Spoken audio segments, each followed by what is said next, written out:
Hey everyone, just real quick here at the top of the show, I wanted to let everybody know we're starting a new clips channel. Should be a link showing up top here somewhere. It's to try and find an audience that's looking for shorter content. So if you're here, you probably like the longer stuff. But if you could help us out with a sub, some likes, comment or two, might help the channel gain some initial traction. So if you can help us out, please do. And if you didn't know, live episodes are at twitch.tv/BlazeandBob, usually Friday and Saturday nights. Take it easy.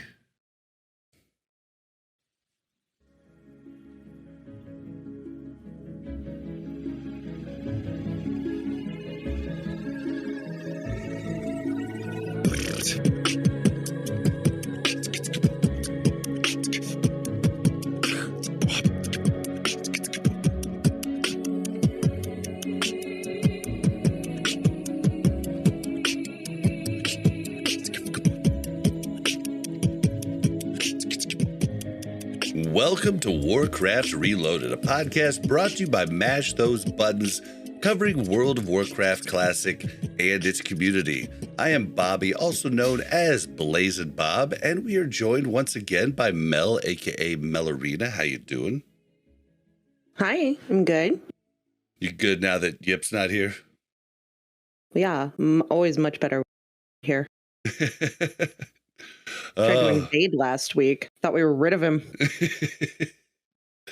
Okay, and we're also joined by our first guest ever on the podcast, the man that helped put us on the map and get us our first listenership, the one and only SalvDali. How you doing?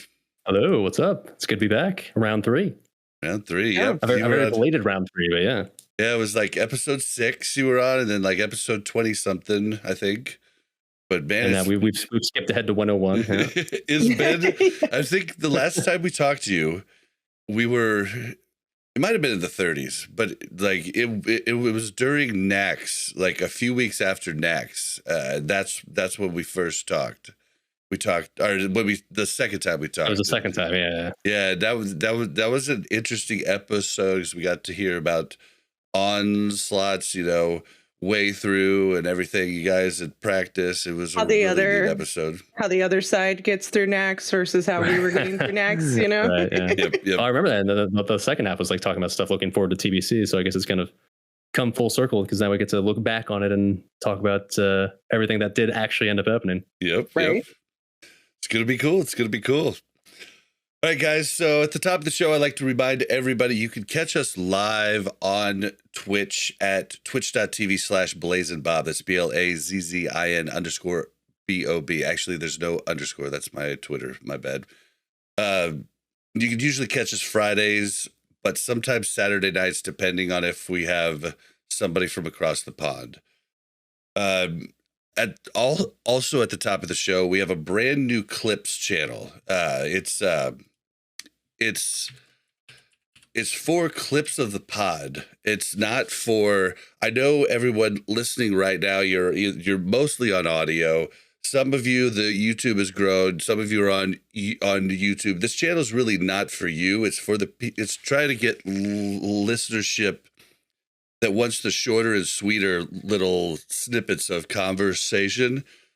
But to get that channel on the map, we need your help to subscribe, give it a view, give it a like, give it a comment, just a little bit of help to help get it on the algorithm map to where it can get that other audience. And so we're asking you, the link will be in the description of the pod. If you could just help us out, we would appreciate it a ton.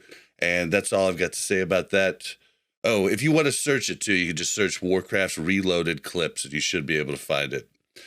For the show today, we're going to do a couple reviews. Then we're going to go over what we've been doing in WoW lately. And then instead of doing our Varg raid progress, because we do have something exciting to tell everybody, and if you've been listening, you probably know what hump we got over. But we're going to skip that for like right after what we've been doing.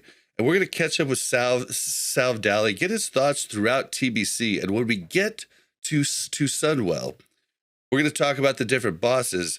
And at that point, we'll talk, we'll kind of put our raid progress in while Mr. Dali's talking about the different bosses. So we'll kind of like integrate that into a conversation rather than just do it at the top like we normally do. Okay, I was going to say, because I wanted to know what exactly this hump was, and now I'm curious to find out. It was a big hump. Okay. Yep. I've got a guess, but we'll see. We'll see.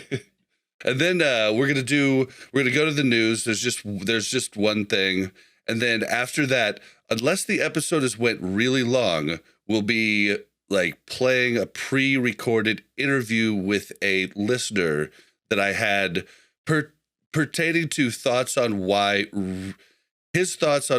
retail went downhill. And I'm just kind of there to hear. I don't know a ton about retail, so that'll be at the end unless we go really long. But if we go really long, you'll just get it some other time. It's a pretty, it's not a segment that really is time stamped. So with that being said, I'll go ahead and read the first one, Mel, and then you jump into the second review. Sound good? Sure. All right. So the first review comes in from Apple Podcasts. It's from Al Lacey. Great podcast. What an awesome podcast to listen to. Just recently getting back into WoW after hearing about the release of Wrath. This podcast has not just been enjoyable, but also very informative for someone like me. The hosts and guests do a great job at keeping a fun conversation going. Catch me fitter running around on benediction, keep them coming, and keep it stiff. Thank you, sir.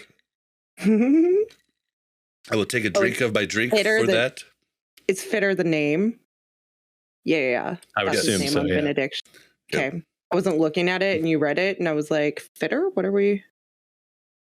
Bob does need to get fitter. I agree. Yes, definitely. I've just it's what happens when you play too much World of Warcraft, unless you're SalvDali or Duranosaur. I mean, most they've of got us like gain treadmills that control their player. I don't know if you knew that. Yeah, they've got treadmills and weights for the mouse. Well, I don't know if you've ever seen when Duranosaur gets a sub, or maybe it's channel points. Something happens, and he has to do an upside down push-up. So he puts his back up against the wall and does like a push-up upside down. Oh, that's more than I can do. Like a handstand push-up? Yeah, like a handstand push-up. Come on. I'm going to defer to him as the fitness guy if he's doing that. Oh. Yeah, right. All right. You win. Noted.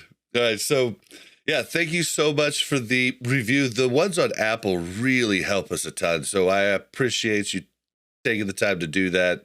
There's a lot that goes into leaving one of those, having an account and everything else. It's not as easy as making a Google account to leave a comment on YouTube. So we definitely appreciate that. But the next one comes in from Warcraft Radio. Mel, you want to take that one? Yeah, it's by Anthemus. I said that right. It says, hi, Bob, Mel, and Yip, even though you're now semi-casual on the show. Just finished listening to episode 100, and not only congrats on the milestone, but thank you for giving us 100 episodes of good content. I've been listening to the show since November 2020, and have enjoyed it fully throughout, and I will continue to listen as long as you guys keep putting out new shows. I enjoy all aspects of the show that you deliver, and the guests that you bring on are great, except maybe one or two, which we won't name. I feel like that's so sketchy. I feel like he says that like we should know who those one or two are, but we don't. I mean, everyone we've had on the show, we've absolutely loved. I've definitely gotten emails from different listeners for different guests, but that's why the show's so great. We bring in a bunch of different people, and if you don't like that one, we'll just skip that episode. It's no big deal, right? Someone in your chat says he means me. Yeah, it was definitely, I see it now. It says SalvDali. Yeah, probably, 100%. Yeah. From time to time, I do manage to catch you all live. And Bob, it is great to see you all live and unfiltered. And if you are nervous live, it doesn't appear that you are. Can't wait to see you pump on your Rogue and Wrath of the Lich King Classic. Yep, I'm going to miss you. I've learned a lot from you, especially when you were full-time prot warrior.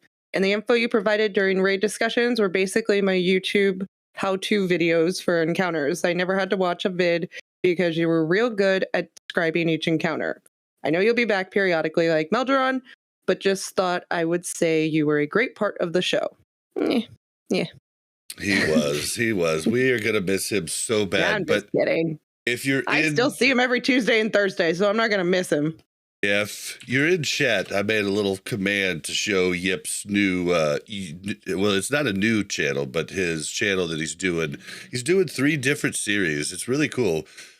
They're like very different. One's Pet Hunter, and it's kind of like comedy and kind of like him going around and getting pets. But I actually got a lot of pets from the episode 2 that I listened to because I didn't even know you could buy them all over the place. And then he's got one where he's doing a add-on spotlight where he goes over the add-ons, some different settings you could do with it, different things you could do with it, because so many add-ons come default, but there's tons of different things you can tweak. Listen, did he make one on angry assignments? Because I just explained to him about how to make highlights on angry assignments and stuff during the last episode. He didn't even know. It was actually on Farmlog, but then he also does... He also did one that I thought was really good. It's a little bit longer, but he's basically doing VOD reviews for people. But he's not using a VOD. He's doing Warcraft logs, and he's explaining to you. He's basically like taking that person, looking for a similar guild with a person that's parsing really high. Rather than looking at, because if you look at the top guy, they're getting pushed with a ton of different shit, right? Like there's a whole bunch of like propping up, but he goes to where he explains how you can improve using logs by looking at someone who's in a similar situation than you. And it was actually really good. It's very similar to what I've done to like get better at my different classes, but I definitely learned many things watching it. Huh? I do that every night. I go through logs and really critique my own skill set. No, I don't have time for that. I wish I did. I didn't even know there were things in logs that he was showing. And I was like, how do I get there? That's the thing. I just realized how to look at it's fine. I'm a healer, guys. People aren't taking damage. I can't heal. Just fill the bars up, whatever. Just make sure they don't die. Yeah, people don't die. I feel successful. Or if just warlocks die, I feel successful. Well, Dali, does that make sense to you though? Because like, I think so many people do try and look at the logs of like the number 1 parsers. And do you think that's actually achievable for somebody in a guild that's not top end? Like, no. The thing about a lot of people care about parsing, right? They want to get their magical pink 99 on Warcraft logs. But the problem is, in reality, I mean, like you're talking about how people get propped up, and that is true to an extent. Like you got guys out there who are getting multiple bloodlusts every fight, and they've got the perfect group comp. And well, I mean, that don't get me wrong, that's really helpful for sure. Like it's usually just about kill times, right? If you're one of the top guilds and you're killing the boss 50% faster than your average guild, then it just means you're going to have higher uptime on your cooldowns. And so if you're in a more normal guild, like let's say you take 2 minutes to kill the boss, and this other guild you're trying to match the performance of is killing the boss in 1 minute and 30 seconds, like you can do whatever you want to try to play better. But if you only have your cooldowns up for like a fourth of the fight and the other player has the cooldowns up for like a third or half the fight, then it's just mathematically going to be hard to compete. So yeah, like it makes sense. Like you want to compare yourself to guilds that have similar kill times and similar overall raid setups, because like, especially with TBC, it's so sensitive to what your raid comp is. And it's so sensitive to like how hard you can overpower the mechanics that, yeah, like it's not fair to just look at the top warrior or whatever class in the world and just say like, I want to be like him, just do what he does. Right. Well, yeah. And then with different classes, like you're doing different stuff. I mean, you might, it kind of reminds me like a very simple explanation would be warrior in vanilla WoW. If you have world buffs, you're heroic striking on CD. If you don't, you're heroic striking canceling on CD. Like there's just different things you do for different times. Complicated. You can't keep going back to your warrior back in Classic. You're gonna have to a simple thing to like the warlock. Yeah, but like there's just different things you would do for different classes. I mean, there's not a whole ton of intricacy to the warlock in TBC. Let's just be fair. Like, it's a Did they lot of shadow shadow again, bolts. or did Well, I they? mean, I think that's unfair. There's stuff having to do with warlock. Maybe it's not necessarily which button you're pressing next, but if all the warlocks were the same, then they'd be performing the same, right? Exactly. So, It's like getting a doob up over here, you know, when you're actually attacking this, there's a whole bunch of stuff that I do. I mean, I've parsed, you know, all of BT and about Hyjal. I parsed 99s on half, 98s on almost the rest, and then 97s to fill the rest out, except for a comma. Only got a 91 on that, but it's because of the way we do it. I don't think I can parse. But gotta do the cheese seed strat. Yeah. Yep. Yeah, and my parse, the one that's a 91 was actually with the GDKP. It wasn't even with my guild, because we don't ever do the cheese. But yeah, so yeah, definitely check out Yip. We'll have his links in the show notes, and let's move on to what we've been doing in WoW. Yeah, Bob just wanted to move on before I got to read the part about Mel. He was like, "Yeah, we don't need to." Oh shit! I'm sorry, you didn't even finish the thing. Oh, my bad. No. Read. Oh, no offense. Yeah, we can't cut off his review. My bad.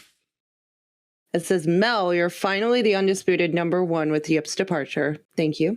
I've always been better than Bob. Yip was my only competition. If you guys do seek a third host, I think Ale and Rugs would be great additions if they wanted to, of course. Much love from Canada here. Kongwuba Atiash.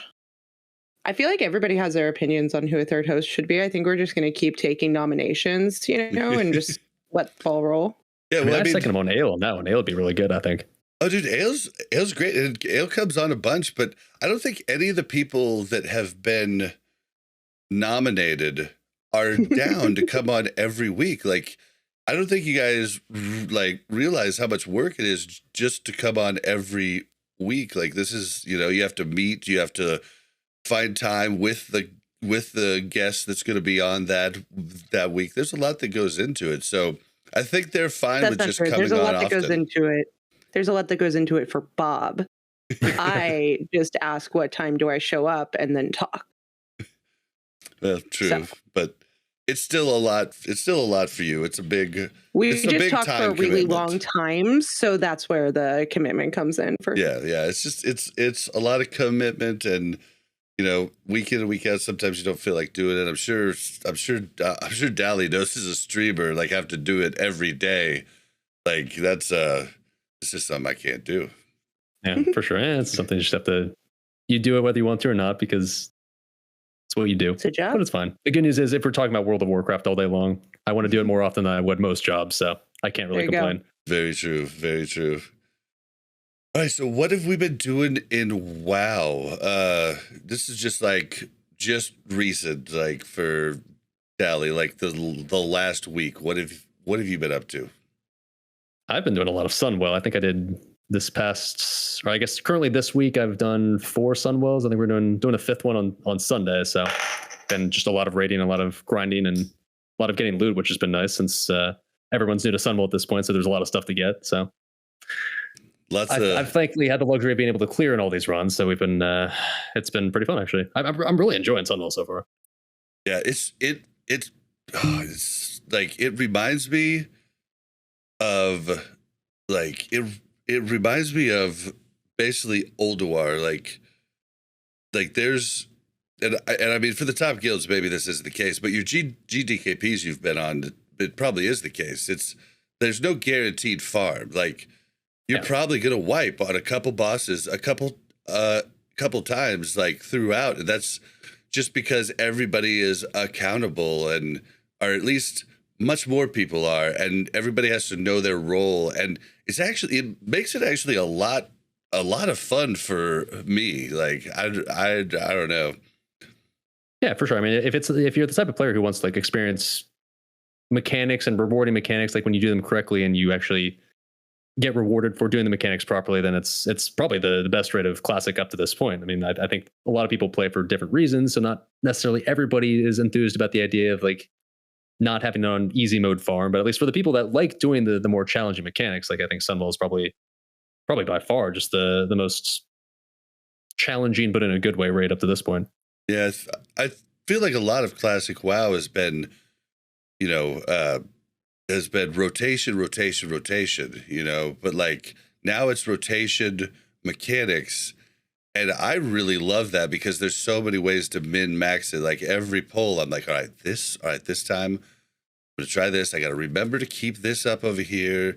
Like, you know, and just like different things like keep going through my mind. I keep thinking of a way to do it better the next time. Whereas when I was doing a lot of the tank and spec stuff, I'm just like, okay, I just need to start as early as possible, and I need to get my rotation and never miss anything. But like now it's like there's a whole bunch of moving parts to do a bunch of different things, and I'm really enjoying that part, and I'm excited for Wrath and Ulduar and everything in that aspect. Oh, Mel, what have you been doing? Nothing. Just raiding. And it's just That's all. Just raiding. Okay. Well, I've been doing I've been doing a bunch of stuff. I've been doing PvP.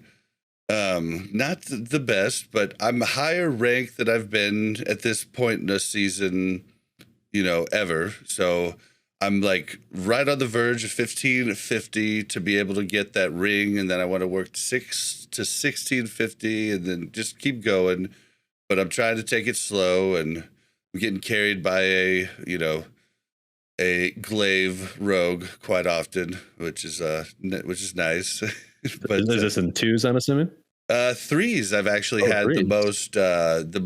the most luck with. So you're running Warlock, Rogue, and no, we're not running the best. We're basically the success we've had is with Rogue, Priest, or Holy Paladin. Interesting. Yeah, I mean, but it's, you know, like, yeah, I would love to be able to like run like the perfect comps, but I play with my friends, you know, and like I don't have a whole lot of options. But oh yeah, as a person who's terrible at PvP, like to me, as long as you're playing with people who you know are at least somewhat competent, that matters more than your perfect comp. At least if you're trying to at least be not like gladiator, but just decent. Yeah. Well, and just people that are cool with like learning and, you know, and not raging and everything else. Like I just enjoy PvP, and, you know, I'm not like a top level PvPer, and I'm okay with that. I just have a good time doing it. But yeah, I've been doing that, and then I'm still on my mount quest to have my rogue getting as many mounts as he can when Wrath launches. So I've moved on finally. I'm putting it off forever. I moved on finally to the Nether Drakes, and boy, that's a pain in the ass. Like, have you done that farm? I did it when in retail TBC. I did it as a dumb 14-year-old kid. And I remember, I think it took me like a month or something of just logging every day to do it. And nowadays, I can't be bothered to do something that like will give me a mount, which is, it's cool. But like, and nowadays I'm more of the mindset of, oh, if it doesn't help me in raid, then like, I don't need it. Right. I should have started it early, like before, because now I'm sitting here and I'm like, I know the Isle of Quel'Danas is there, and those dailies are so nice and easy and fast, and then like now I'm trying to do these horrible ones, and like they don't open up more until I get more rep, and then like I have to go search for eggs, and then I gotta like try and like get eggs over other people, and it's just it's definitely harder than the other one that I did, which was the Skedis one. That one I just kept like, you know, it kept, you know, bringing the little small bosses out, and then summon the big boss, layer swap, summon it again, and wait 15 minutes killing the small bosses, then kill the boss, layer swap again. Like it was super fast, right? But this has just like been a pain. But besides that, it's just been raiding too, and yeah, that's basically all I've been up to for the week.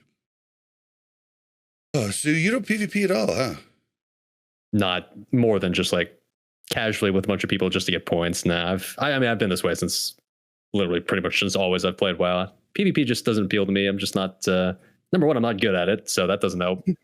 And number two, I don't know, people just become, it depends on who you play with, but people kind of become terrible versions of themselves oftentimes when you PvP with them, and just like, I can't deal with that. Like I'd rather just play the version of the game where for the most part you're working together and it's kind of hard to lose, I guess. Yeah. You can still wipe on Yeah, the boss. the reason I quit PvP was because I don't think Bob and I would still be married if I PvP'd with him any longer. Yeah, I'm pretty sure it would have been done. That was the whole point. Like I play with, a handful of people that don't get like that. And, so, and I mean, to be honest, really I'm playing casually because we're playing like 30 games a week. Like if we were playing for real, we'd be putting in a few hundred games a week. And, Oof. you look at all the guys that are 2K, hundreds and hundreds of games. So I don't know that it's all skill. It's a lot of time too. It's its own game within a game. Like you basically have to dedicate almost all of your playtime just to learning how to PvP. And it's, for a person who just wants to sit there and kill internet dragons, it's a lot of work to kind of break into that niche. Yeah. Yep. All right. Well, let's get into catching up with SalvDali. All right. So like we said before, we haven't talked to you since Naxx. And when you were in Naxx, you were in Onslaught, and you guys broke up. You left on Onslaught, and then, but we don't know. I mean, we do know, but maybe the audience doesn't know. What happened after that? Where'd you go? Did you stay guildless for a bit? Did you join somebody right away? Well, it's been quite the whirlwind journey since then. Yeah, well, I guess that by the last time I was here, it was probably, I think it was only a couple of weeks or so before our GM quit, which caused the end of the guild essentially. Yep. And since then, I if anything, I took it for granted in vanilla. I was just an Onslaught the entire time, and in TBC, I think I've been now in 4 separate guilds. Wow. So it's been a bit of a whirlwind tour, I guess you could say. But as far as what happened, you're getting around, not necessarily because I wanted to per se, just because that's just the way the game goes. Like sometimes just guilds ebb and flow like that. But we'll kind of walk us through who you joined, or if you don't want to name names, you don't have to. No, I will. Well, the funny thing is, when I was on the podcast last, we were talking about plans for Onslaught in the future, and even at that point, I actually already knew that I wasn't going to be sticking with Onslaught at that point going into TBC. There was because our guild master, even before he quit at that point, was kind of already showing his reservations about leading the guild into TBC, especially because he'd never played it before. So he wasn't looking to go as super hardcore, super sweat lord mode again in TBC, just because he already put in an insane amount of time into the game at the like up to that point, and then he didn't know how to optimize a TBC guild because he'd never played it. And so there's people inside of Onslaught, like a certain section of people in Onslaught that wanted to start their own guild, and basically take the good parts about Onslaught into TBC and maybe not take the bad parts with it. And so it was a guild called Insidious, led by one of the officers that was in Onslaught at that point. And so the plan, like when I was on the podcast last, was to go with them for TBC. But what really threw a wrench into the plans and ended up creating actually one of the most fun portions of my stream's history was when Onslaught broke apart. It left me. Essentially, the last raid I did with Onslaught left a bad taste in my mouth because the way the loot system had worked in that guild was something that, at least in my opinion, was not doing a very good job at distributing loot. So when Onslaught fell apart, I kind of took it upon myself to start my little journey to just get full Naxx bis gear, because it was it was a goal to work on for the rest of the game, and it was something that I'd been frustrated by because I hadn't gotten really anything up to that point. And so you got a ton of gold doing it too. Yeah, I didn't have a choice because the only other way to do it was in GDKPs. So because of that, I essentially for the next 2 months just was in DM East and Skullmance all day, every day for about 8 hours a day, farming gold. And wow. Well, and I want to take you back a sec because I was lucky enough. I don't know if you record, like if you put it on YouTube or something. Like last time we talked, you didn't have a YouTube. Still don't. Yeah, still a boomer on that front. Well, you would. You did a whiskey, I don't know, story time after your stream and told the whole story. Yeah. And I wish you would have kept that on YouTube, but I think you jumped up. I think at some point there was like 3,000 people. Yeah, it does still exist. I saved it as a Twitch highlight, so it's still on my Twitch channel. It is still there. There you go. Well, and I think you also recommended a oh yes, a drink to me the last time you were on, and I did. Yeah, I've went through quite a few bottles since. Yeah, my bank account now feels like he likes whiskey a lot. Oh, but yeah, good. I was going to ask you about that. So now you even got to it. Now that just makes me that much more happy about it. All right. Well, I will have to find the I'll have to find the story time and link it in the show notes for anybody that wants to see. But sorry, go right ahead. Well, can I just thank him for not recommending an extremely expensive whiskey? I can if you want me to. It's Scotch. No. It's Scotch, not whiskey. Okay. Obviously, I don't drink it. Well, Scotch is whiskey. Yeah, true, but like, I don't know, whiskey's so much sweeter, like straight bourbon. True. You know? Yeah. If you're messing with bourbon, for sure. All right. Sorry, but I didn't mean to derail you.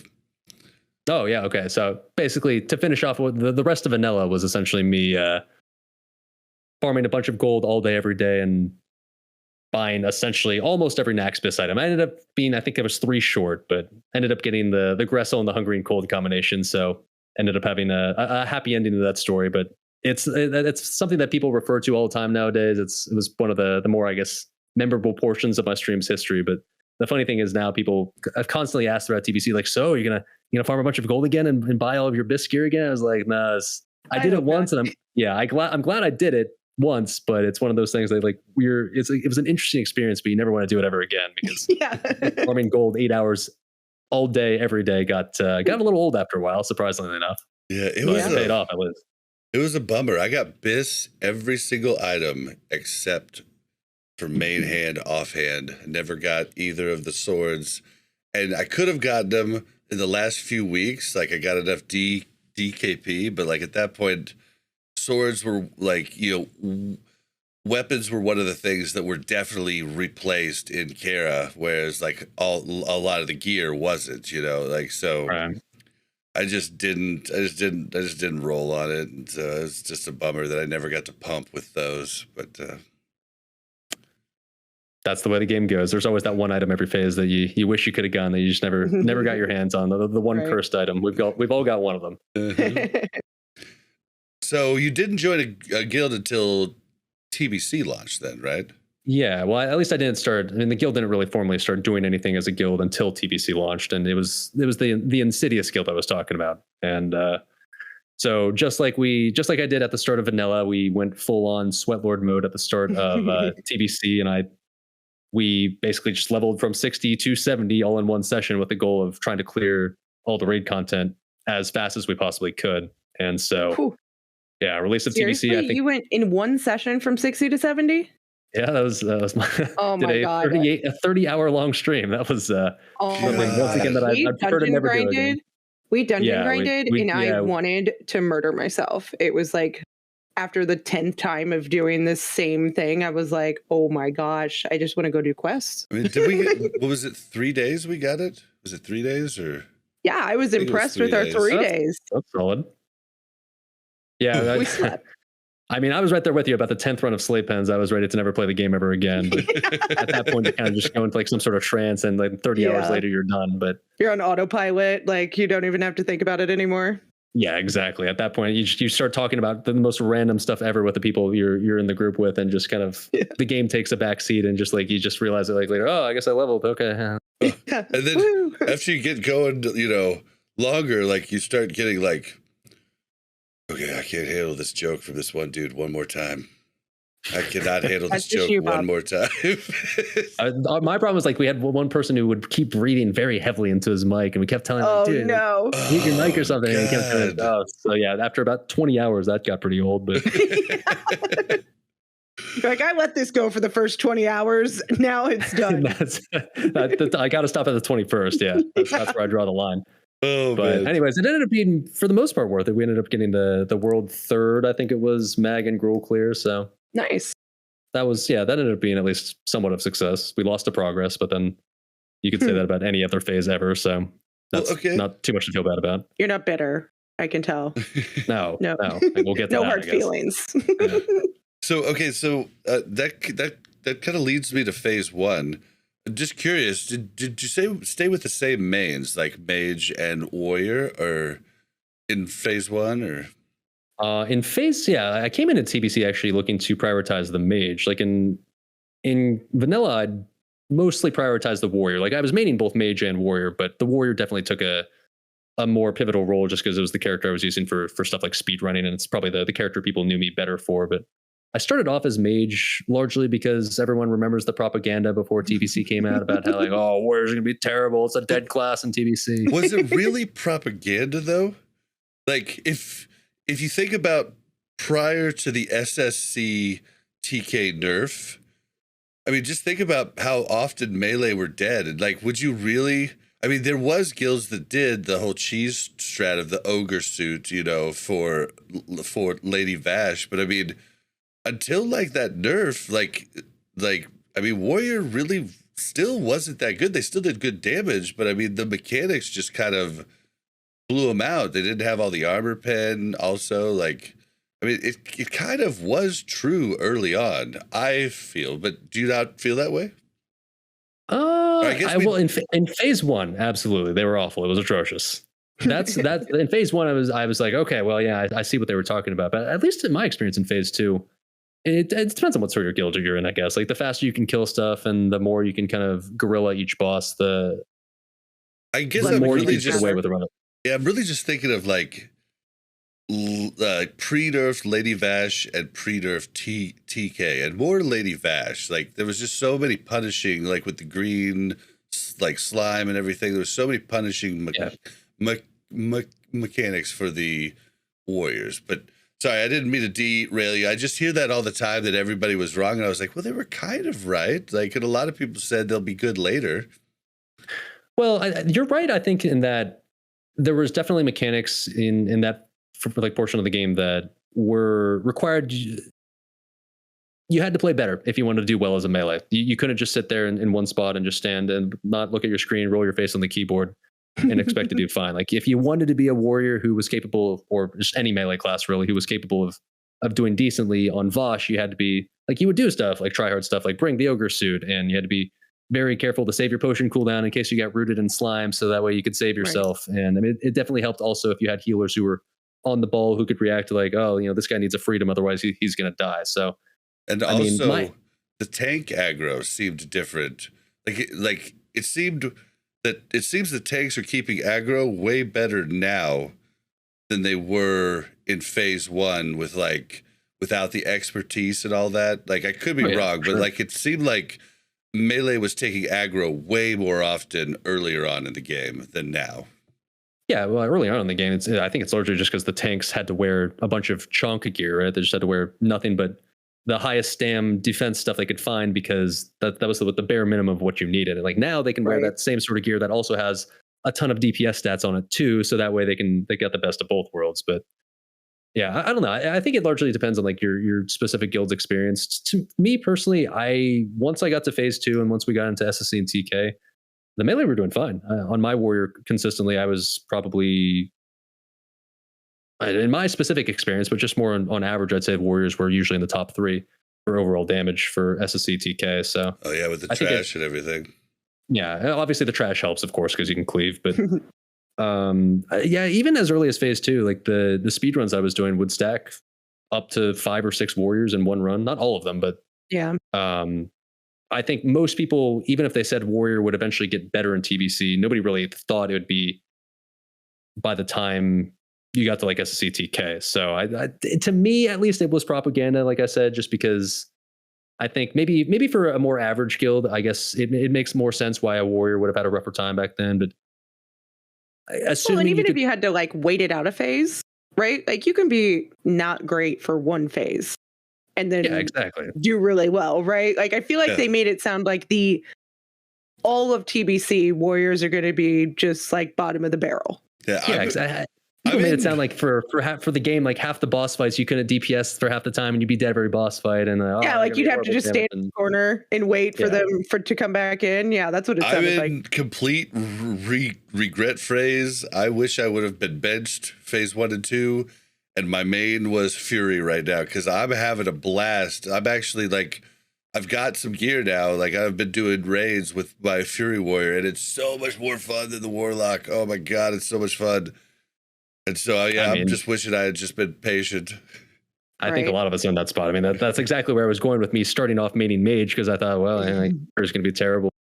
Well, it turns out, I think it's a pretty common sentiment, actually, the former warrior mains of vanilla, of which there are a lot that are thinking like, well, maybe should have stuck with the warrior after all. Yeah, maybe I should have just stuck with it. Then I could have had the spot in the guild, set. But, okay, well, we'll let's talk about phase 2, but first off, I just want to know your impressions on like phase 1. Like, how did you feel like that played out with the 10-man dungeon and like only 3 bosses in 25-man? I get why it was a necessary part of the game, because even if the Blizz-like timeline of release was having tier 5 in the game right from the start, in the modern era, nobody would have cared about tier 4 if they'd released tier 5 at the same time, right? Everybody would have just done tier 4 until you got the bare minimum to go to SSCTK, and then they never would have touched tier 4 ever again. So, I mean, I get why they did it. They had to, number one, extend the life of the game by doing that. And number 2, they wanted to make sure that like the content from tier 4 was meaningful by just basically artificially gating it. But I mean, the sentiment I get from most people, and definitely my opinion on it, was there's a reason why the game never released originally with just those raids, because doing essentially 2 glorified Onyxias and doing 2 glorified Onyxias and only a 10-man like full length raid for, what was it, like 3.5 months or something, got very old very fast. And going from 40-man raids to like a 10-man and a couple bosses in 25, I felt like was just insane. Yeah, exactly. It'd have been one thing if Karazhan was a 25-man raid, but the fact that we didn't have a full length 25-man raid and all you had was the 10-man full length, it was rough. And I get why they had to release a phase like that, but if anything, I think it should have been maybe 2 months long at most. I think them dragging it out for about 4 months. Yeah, it was way too long. It was a good chance to level alts, I guess, but it was good for that because I did get alts leveled up. So I mean, it was good for that. But but at that point, nobody wanted to level anything because they had just dungeon grinded their way through leveling their first character. It was like, maybe I'll check out the quests, I guess. Yeah, and then everyone has a preference, but at least to me, I don't find 10-man raiding nearly as fun as 25-man raiding. So when you're consistently looking forward to the, it's raid night every week, it was kind of underwhelming to think, okay, well, it's raid night, we get to do Karazhan. It was good. It was cool, like a dungeon. It felt like a dungeon. It felt like a glorified UBRS, basically, because it's the same size, right? It gets a little more fun with the group or with the raid-wide buffs in Wrath, because like you can build like a pretty set team. Like 10-man actually turns into like, oh, you want a melee cleave or you want a caster cleave. Like, you can kind of do some cool shit in 10-man's. I was not talking about Wrath yet. Yeah, true. All right, so now, as we're moving along, like, tell us if you like swapped guilds at this phase. Okay, so we're in phase 2 now, and you're still the mage, or you're kind of like still in the mage to start. Yeah, that's funny. I guess I'm gonna ultimately end up swapping guilds each phase. Onto the new phase, onto the new guild, I guess. There you go. Phase 2, let's see. So we started off phase 2. So the goal of Insidious was largely to do what we had done in Onslaught, which was to try to go for world first clears of each raid, and then after that, like speed run the raid. So we had been prepping before phase 2 had come out with doing a bunch of PTRing to just basically practice to try to get the world first clear. And the PTR sessions were rough, to say the least. They didn't go all that well overall. And by the time tier 5 actually came out, we did okay. We cleared everything the first night, but I don't think we were anywhere in the conversation of you didn't do world first really at any point. Rocket boots, parachute cloaks to the pipe. Well, Well, we were trying to do cool stuff. I mean, we did do some nifty invis skips, and we did some I don't know, had some, I guess, at least for what were at the time, fancy strats, but I think it was clear at that point that the guild was it's hard. Some weird thing about guilds is like they can be great on paper, but sometimes like the roster just jives and sometimes it doesn't. Like, yeah, you can have a bunch you of can people have a lot of pumpers, but yeah, they can all be great players, but if you don't get along or if you just don't synergize all that well, like it can still be a disaster even if everyone's good at the game. It kind of reminds me of like a sports team and bringing a bunch of stars into one sports team. All of a sudden, there's a lot of you don't have the right back coach. and forth. Yeah, you can get a lot of I don't know if you guys follow baseball at all, but yeah, the Angels have 2 of the best baseball players in the world, and they just finished losing 14 straight games. So. Yeah. Yep. So basically what happened with the guild was about a week after the underwhelming results when Tier 5 came out, the GM called it quits. And so that I assumed at that point that was the end of the guild. Like it ended up actually continuing past that point. Like one of the officers of the guild actually kept it going. So I stayed in with Insidious for the next, I think, couple of months or so. I stayed in through the rest of the phase. So I kept doing raids with them. But at that point, I kind of realized it wasn't quite what I was looking for in TBC because I was trying to go for something maybe a little bit loftier goal-wise. And so I ended up actually making the decision to completely re-roll and start on European servers, which is not something I'd ever done before. And I joined Salad Bakers, which were one of the more well-known guilds back from Vanilla. And I already knew the GM Laddie from through his stream. Like I knew him through him streaming, I was streaming. And I played with him a little bit in Vanilla. So it was actually at that point you were asking about if I stuck to Major Warrior main. I'd also been playing Enhanced Shaman for more experimentally, I guess, in phase 1, but I actually swapped to playing Enhanced Shaman as my full-time main with Salad Bakers. I think it was, I guess, a month into phase 2 is when that happened or so. Nice. So that how does the Enhanced Shaman stack up to the Warrior? Enhanced Shaman's interesting because it's not really a pure DPS class. It's more of it's a hybrid, right? In the most traditional sense of the word. And I think like a lot of people utility vehicle, like high end, but not your Ferrari, right?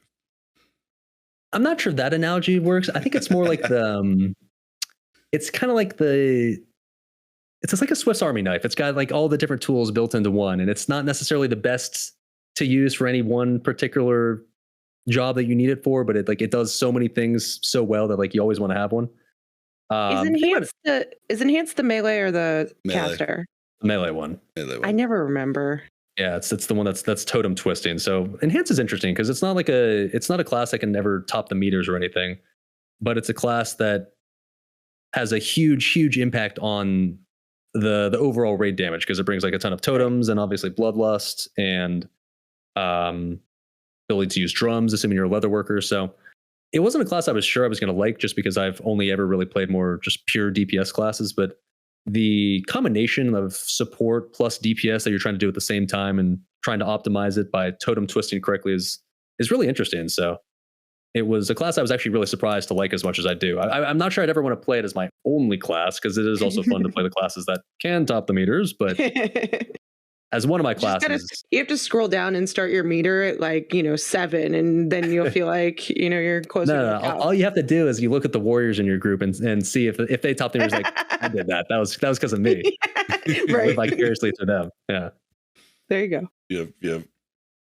All right, but so phase 2, like I assume, like pretty much you didn't really have any like basically you were after day 1 you had it on farm because that was one of the hardest, like the pre-nerf SSC TK was one of the things that actually like pointed out, oh shit, well now we've actually gotten to raids where people aren't completing them because I mean still before nerf happened, over half of the guilds still had not killed all of the bosses, which was kind of crazy at this point for what we'd seen in Classic throughout. I mean, there was quite a lot less people doing Naxx at the end.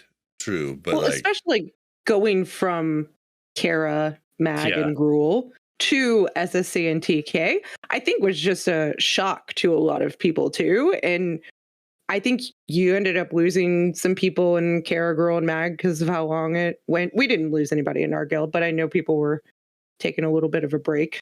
A lot of people did, yeah. But like, yeah, you guys had pretty much didn't have a problem, right? Or did you have like wipes and stuff like that? I'm just curious from the top end guilds. Do you ever wipe? I mean, we cleared week 1, and so like, yeah, every week we would still clear. So I mean, I guess on that front, you could say that it was never a problem. It was never a question of where we going to kill the boss that week. But it was, I mean, even for top guilds, it wasn't a joke. I mean, you could still very easily, if people came unfocused and if people came maybe with not, you know, a little distracted or they were tired or something, like I still had plenty of nights where I'd wiped on Bosch for 2 hours, just even if we'd killed it before, just because people were, because of the mechanics they weren't easy, right? It was the first raid content where you couldn't just walk in and kind of half pay attention and expect to kill the bosses. And so, I mean, all the people that have been asking for hard classic content up to that point, well, I mean, here you go. Got it. And it was interesting to see how many people who had been asking, like, I want hard, challenging raid content, all of a sudden they did the 180 and were like, well, I mean, maybe not this hard. Like, I would like to get my loot at some point too. Right? We're like, I mean, I still want to kill it. I don't know. Yeah, I don't mind wiping for one night, but after that, like, I do want my loot.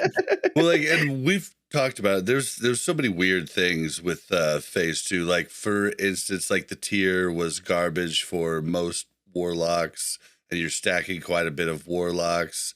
Like, there just wasn't a ton of gear everybody wanted, except for Vash and KT. So you're sitting there clearing it every week, and then have to do the crazy long Vash run back for each attempt that you get on it, and like, really you're like disenchanting all the gear prior through the instance, you know, for the most part. So the gearing was a little weird, we thought, but I don't know if you had any thoughts. I guess it's kind of hard with you killing the first night, like you got gear the first night, so kind of hard for you. Yeah, sure, but I think the more applicable experience I had, like with what you're talking about, is it was the first raid tier that you couldn't just easily pug, right? You couldn't just join some random pug out of world chat and expect to kill everything. Like, all of a sudden there were GDKPs that out there that could kill Vosh and KT, but you kind of had to know someone, right? You kind of had to know like the good ones. So if you're a guild character, or you could gear them up. Gold.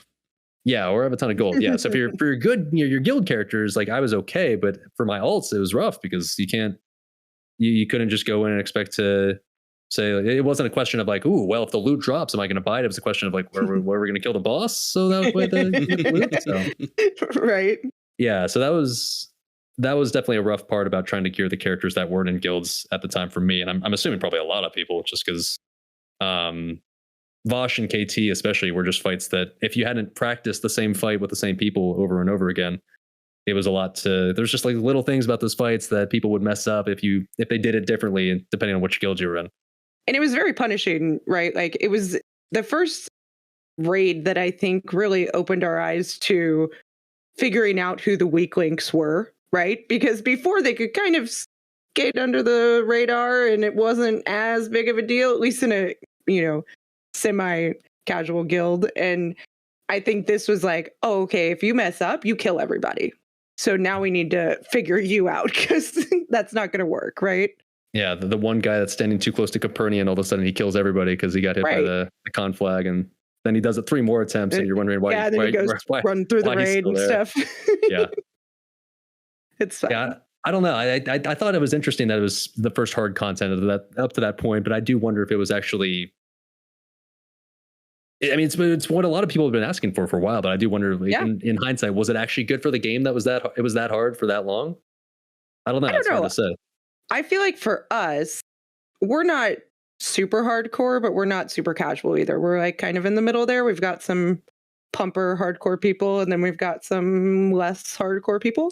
I'm trying but for us, I feel like it was perfect, right? Because we were able to progress. We all enjoyed kind of not killing everything day one, and, you know, not having to, because really our guild, when we start things on farm, just kind of trickles off on their attention spans.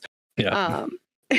So I think that we were able to get KT and Vash down pre-nerf, but not like way pre-nerf, right? Like we would have been really mad if they would have nerfed it before we got it down.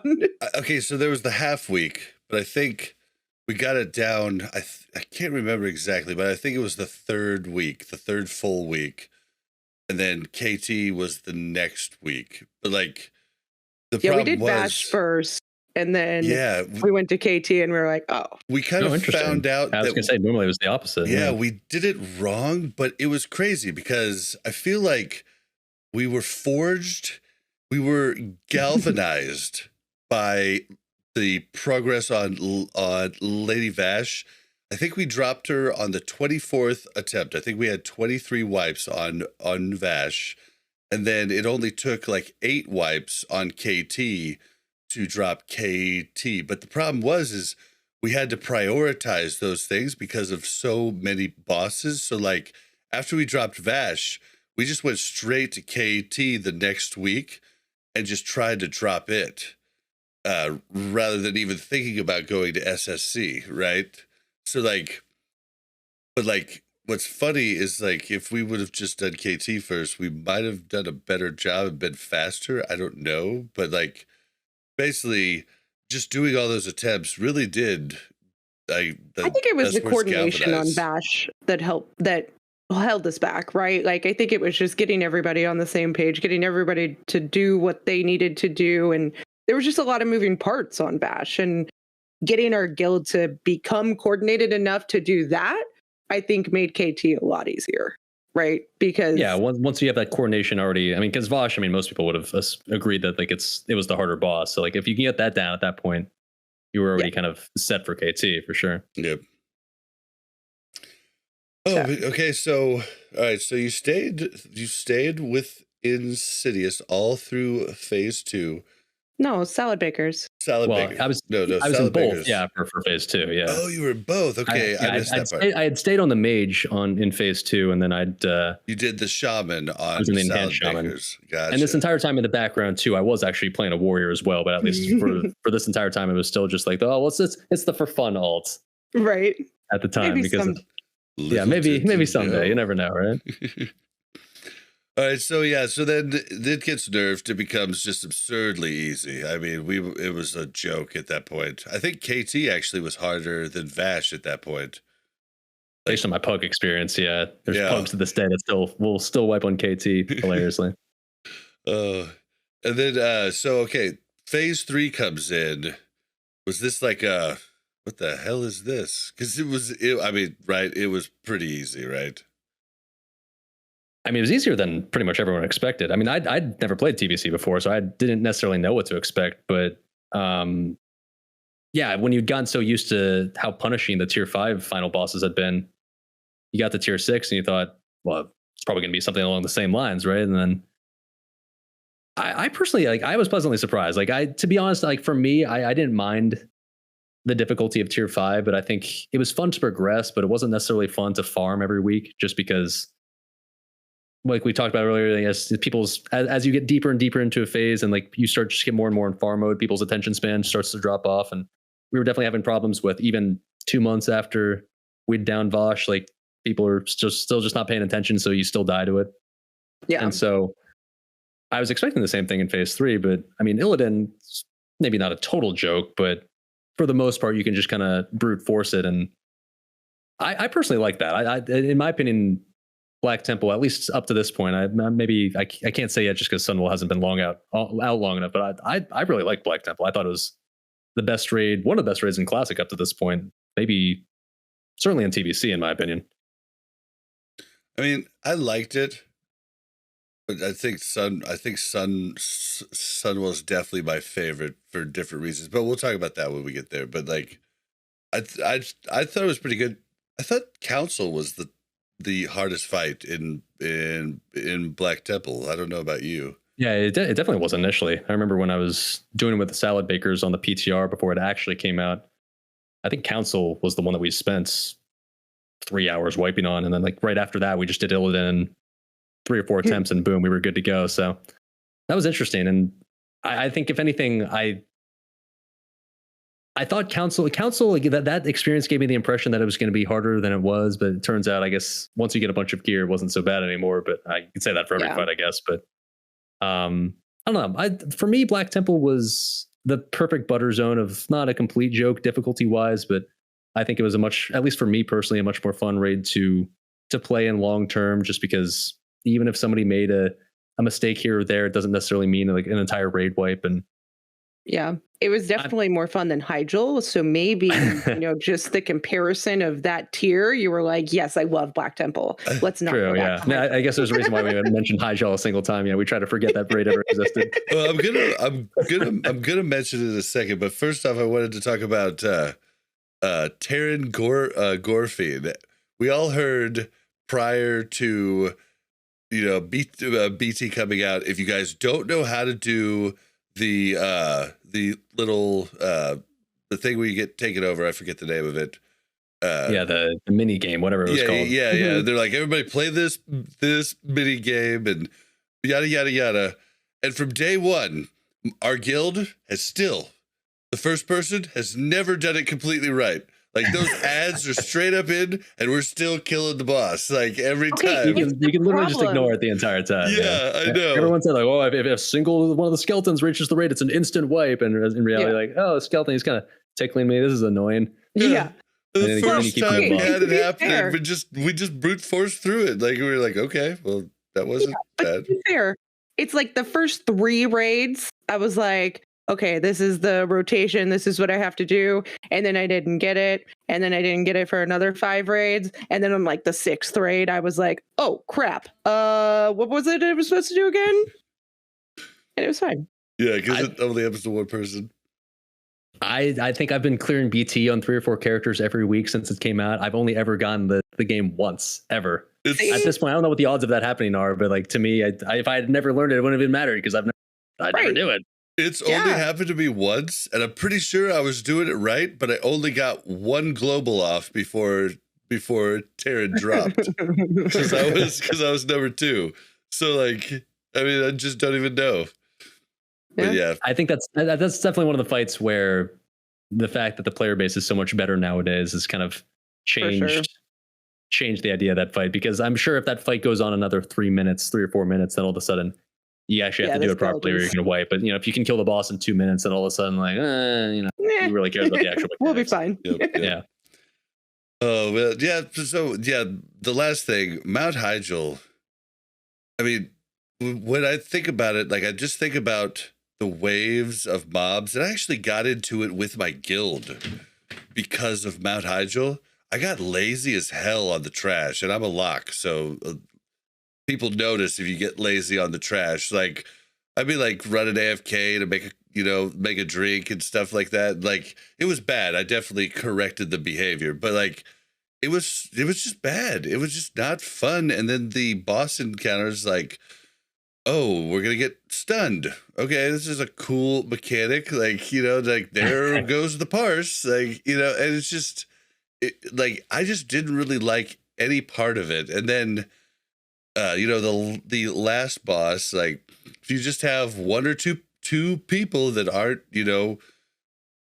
that are extremely slow and unable to hit their freaking tier, by the time they drop, like, or can't move out of the way of this very slowly moving towards the fire moving towards you, and it's just like it just like 1 or 2 people die, and then all of a sudden you wipe. Later on you could get by with gear and stuff, or but like I just didn't like the raid. I don't know what you thought about it.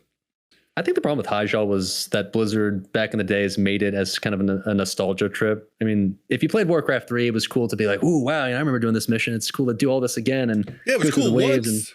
Exactly, it was cool as a nostalgia trip. Just like the Caverns of Time's dungeons, they were cool once, right? Exactly, yeah. I think the problem is like they spent so much time trying to make it cool for people, like the "Ooh, wow, I remember this from Warcraft 3," that they forgot to actually make it a fun raid.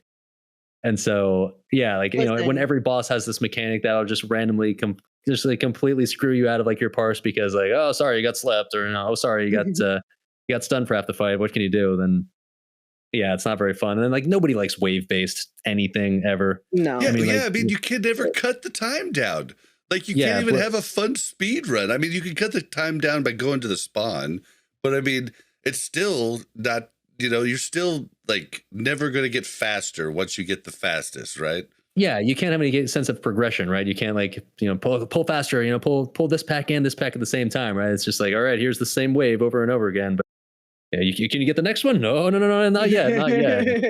Well, yeah, and then listen, no. It bugged out if people stood on boxes too. That's what I'm saying. Any raid that bugs out when you stand on a box, like the amount of times that people jumped on boxes accidentally, or like just the self-control it took. I don't understand why people like to stand on boxes. Like what this, like I feel like they were told they couldn't stand on boxes, and now it's like, well, I want to stand on a box so badly, right? But like, what is that? How is that still a thing? First off, I assume Dali, you know what we're talking about, like at the Horde camp. Yeah, where it bugs out and the first wave won't spawn.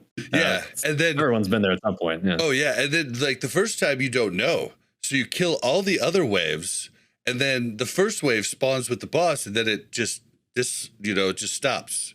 And you're like, what just happened? And then you wait for it to reset, and the mobs do it again. Like you actually have to know for everybody to log out and one person not in raid to reset the raid, or it doesn't work. Like you can't just wait it out. So like we actually like did the waves twice when it first happened to us, and it was, oh man, it was the worst. And at that point, you've got half the raid saying like, "Do we really even have to finish this? Could we just go to Black Temple now?" And like, you still need that one thing off of Archmon. You're like, "Well, I don't really want to do it either, but I would like to finish, please." We've already done this much. That one crap. person that needs the one thing off of Archmon, right? Yeah, exactly. And then you wipe on Asgalore and be like, "Oh well, okay, do it again. All right." Yeah, woohoo! Yeah, well, I guess we all can agree that was a bummer. The ring was cool though. For the time, the so were you with Salad Bakers and Insidious the whole phase 3 too? No. So I stopped with Insidious at the end of phase 2, and then just stuck with exclusively Salad Bakers at the start of phase 3. And so with Salad Bakers, the release of phase 3 actually, when we were never really going to get world first, but we were at least trying to go as fast as we could, and that was a miserable experience for a couple of reasons. Number one, because when the raid came out on at least on Gehennis, like the server, the EU server that they're on, the Kalimdor server crashed. So like if you ever exited the instance, you got instantly disconnected. Oh, and so what happened was, so when the raid came out, half the raid got disconnected and couldn't log back in for like another half an hour. And so the raid was almost kind of already over before it even started. And then on top of that happened to us at SSC one time. It was what's it called? The second zone in Outlands was down for our server. Zangermarsh? Yeah. So anybody that zoned, like anybody that was stayed zoned in was fine, but like anybody that zoned out couldn't get there. And then if you used unstuck and then tried to zone in, like you would just get kicked as soon as you entered Zangermarsh. So we had something similar happen to us there. Well, and to add insult to injury, not only did we have that experience when Black Temple and Hyjal came out, but I also had COVID at the time. Like the day of release was like the worst day of when I had COVID. I remember that stream, and you had sick streamer can't talk on your thing. I felt so bad for you. That was the stream after, like it was the day after too. Yeah, but like the day of a release was also. I had my cam on for that one. Man, I was dying, and then the fact that we were sitting there trying to start the raid, and like half the raid was offline. That was like 4 or 5 hours of pure misery. We talked about that on the podcast. I had totally forgotten about that. Yeah, that's awful. So that got the phase off to a bad start, but and then you went into Hyjal, and you were like, oh great.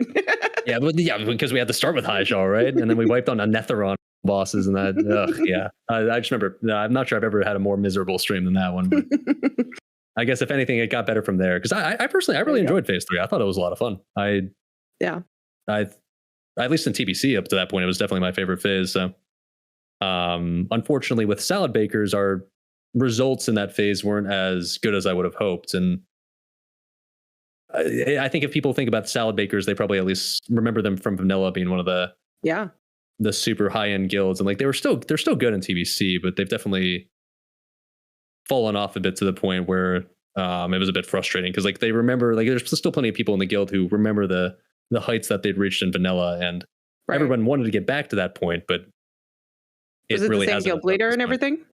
Yeah, same guild leader. It's Laddie, who's another big streamer who does a bazillion Sunwells now and like a bunch of raids every week. But so yeah, like the entire phase was like frustrating from the perspective of someone who was trying to speed run and try to get top speed runs. So I wish that had gone better. But like as far as the raid itself, at least Black Temple, once again ignoring Hyjal, I thought it was fun.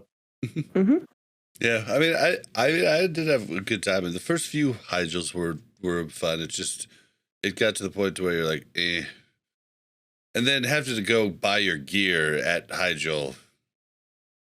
That was honestly one of the most annoying parts, was having to go back to buy my gear, because we would always, at least at the end, you'd port from Hyjal to Black Temple, right? Port to Black Temple, and then you'd have to make your way back to Caverns of Time to get your gear.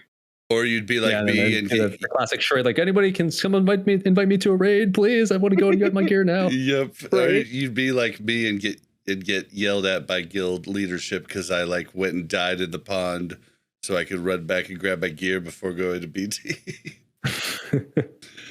I only did it once and I learned my lesson.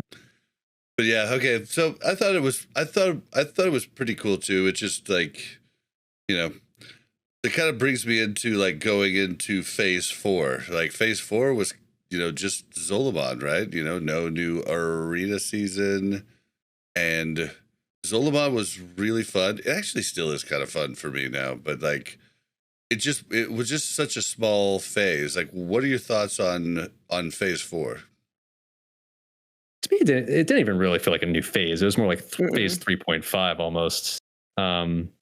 Agreed. I don't know. ZA to me, you like it, so I mean that's interesting to hear, because I'm kind of the opposite. I didn't like the toxicity it brought for certain people. Like when it first started, like everybody, like now that everybody has the bear, we get the bear every time now, because everybody takes their time and isn't like crazy like worried about that. But it was a little toxic in the beginning for sure. Well, because people were worried about the time, so they'd just run in and they'd be like, how did I die? And be like, I had 0 mana. And you knew that when we need to get the bear, the highly exclusive bear mount that not everyone's going to have in the next 3 months. Every single person has on the server now. Yeah.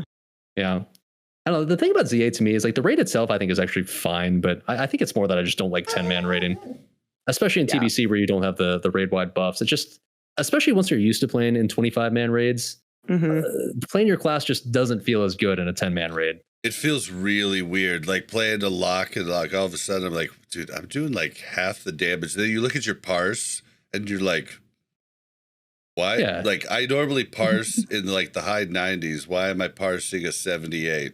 Like, you know, it's just like, yeah, because all of a sudden you don't have your Shadow Priest now, and you don't have like the 3 other locks for your ISB, and you don't have like all the other debuffs that you would normally need. And it just, I don't know. To me, it just felt like, especially since it's on a 3-day reset, you kind of feel obligated to go every 3 days, at least initially, right? Because you need all that stuff out of there. And to me, just like Karazhan, it kind of felt like a glorified UBRS. And to me, it just wasn't, especially for a warrior, but like really for any class, it's just not as fun to play when you don't have the full raid setup.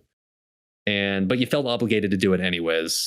And so I wasn't a fan. Like I did ZA the bare minimum amount of times and then got out. Not because I didn't like the raid itself, but just the idea of 10-man raiding just doesn't do it for me. But the frogs, I didn't need anything from ZA. Like there was nothing in ZA for a healer priest that was going to be an upgrade. You had to have gotten in the ring good for you? The necklace at least is good. Or the trinket? Oh, there might have been a neck. Yeah. The healers don't have much. Yeah, I think the neck was the only thing that I got from there. But the frogs. I mean, the frogs were so much fun, right? Oh. You'd like get all those things at the end, and then you turn your frog in, and sometimes you'd buy like 5 scrolls of Agi, and you're like, wow, that was like, I do like that part. Yeah, 90 gold right the there. Slot machine, that part's nice. Yeah, I mean that was kind of fun. I mean, and then the music that plays at the end. I don't know why I just loved that. I don't know. No. I thought it was a more fun one. Like I hated Zol Grub. Is that? Yeah. Yeah, I hated that. Like, but I've liked Zul'Aman. It's so much faster. Like I don't know. The problem with a phase with just a 10-man is that you end up still running the previous phase raids, and so you're just extending phase 3, right? Like you're just extending phase 3 and adding in the scorified dungeon to help. Yeah, exactly. It just doesn't even feel like a new phase, and I don't think there's anything wrong with that. Like I'm okay with having an additional raid to do on top of like the full size raid that already exists. Yeah. It's just, if anything, it was like the obligation that you kind of felt like, at least on some classes, that you had to run it every 3 days was frustrating for me. Do you have any Especially guild changes during phase 4? I know it's pretty short. Well, yeah, it was short. I mean, that's the other thing about it. I thought at least the combination of phase 3 plus 4 was just too short, because I think we were talking earlier about phase 1, how it was 3.5 months long, and everyone thought like, oh my God, this is lasting way too long. And then the phase that a lot of people actually liked, like 3 and 4, if you want to consider it as one, ended up being the same length. It was 3.5 months. So we ended up doing Black Temple the same amount of time that we did Karazhan, Gruul, and Mag. And then, at least to me, it was just like, well, now we're in the actual like fun part. Like, why are we trying to rush this? So, well, and the majority of people, I mean, I know why they rushed it. I called it way earlier. I said this, when they first announced the phases, that it would be the same. Those two would be the same length or close because of arena season. But it's funny because there's a lot of people that arena, but really it's a very small group that actually like pushes hard in arena. The rest of the people are just kind of doing it for gear to fill, and yeah. So, I mean, like, nothing against arena players. I know that they've got their own section of the game that they play, and like, I'm not saying their version of the game is any worse than people that just focus on PvE. But like you said, it's a small percentage of the players. How many players actually competitively do play arena? 5%, maybe. Right. Like, yeah, like probably competitive 5, probably just on the reg, probably even just 20, like 25. There's a ton of people that do PvE that do not do arena at all, or they'll do like 1 week, then not for 2 weeks, and then 1 week, like, although now that they've made the changes though to the arena points, I see a lot more people engaging in arena, which makes sense. Like now they're like, oh, I could do this. I could get an item in 4 weeks doing almost nothing, 10 games a week instead of in 8 weeks like it would have been prior. So it does make sense. Yeah, I mean, I'm not sure how much it had to do with the. I mean, I'm sure like it was partially they, at least what it felt like to me, rushed the phase just for the arena season. But I mean, I also get the feeling that there's no way to know this for sure, but I get the feeling Blizzard's at the point where they're like, all right, let's get to Wrath now. We need to milk that Wrath cash cow. That's exactly what they're doing. Wrath. Yeah, it feels like it, but I mean, don't get me wrong. Like, I want to play Wrath. I'm looking forward to it, but I kind of wish. Rather them have phase 2 be like, or phase 1 be like a month. Yeah, exactly. If you were going to rush any phase, rush the one that everyone hated. Like, why rush the good stuff? Yeah, exactly. Come on. Yeah, and I'm with you. I feel like they could make arena seasons as long as they want to. Just give them a 2-week notice before the season ends, or a 3-week notice. Give them something like that, and I don't think it really matters. Like at that point, like yeah, exactly. What matters the most is the biggest, player base. Right. Not to be mean, but like if you're scheduling PvE releases based on what 5% of the players do PvP wise, it's frustrating because it's not.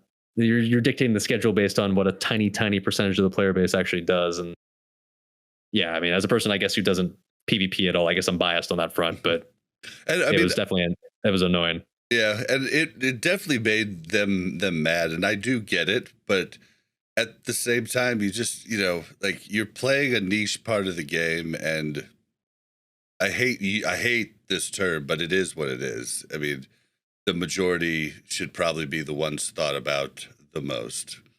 Yeah. Or just really my opinion, It doesn't even have to be the majority, but anyways, to answer your original question, I guess before I got into that tangent, you were asking if I swapped guilds. Yes. Yeah. So by the end of the phase, I guess, well, not the end, but it was back in late February, I think it was. So this was, when did Sunwell come out? That was start of May. So I guess it would have been 2-ish months before Sunwell came out.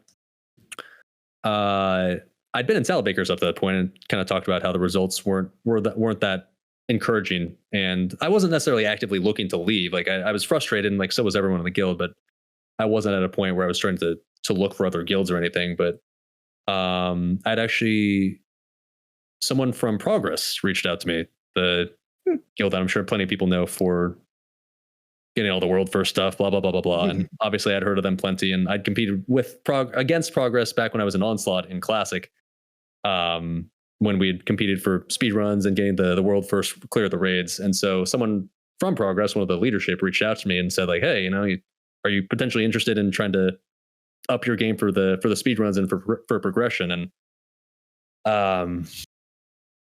I agonized over that decision for, I think it was like a good 2 weeks, because basically what they were asking me to do is, because their alliance and I'd been playing Horde up to that point, they were asking me to essentially start from scratch, like literal scratch on all of my, to join them on, to join them on their server, on their faction, because I couldn't just transfer my current characters over because I was playing Horde. Right.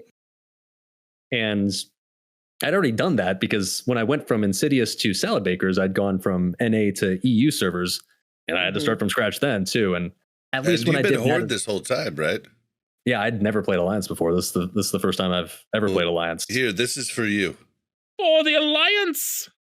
Oh, I'm still a Horde Andy at heart. Welcome to the right side. Yes. I might play Alliance now, but I'll always be an OG Horde member. I don't know.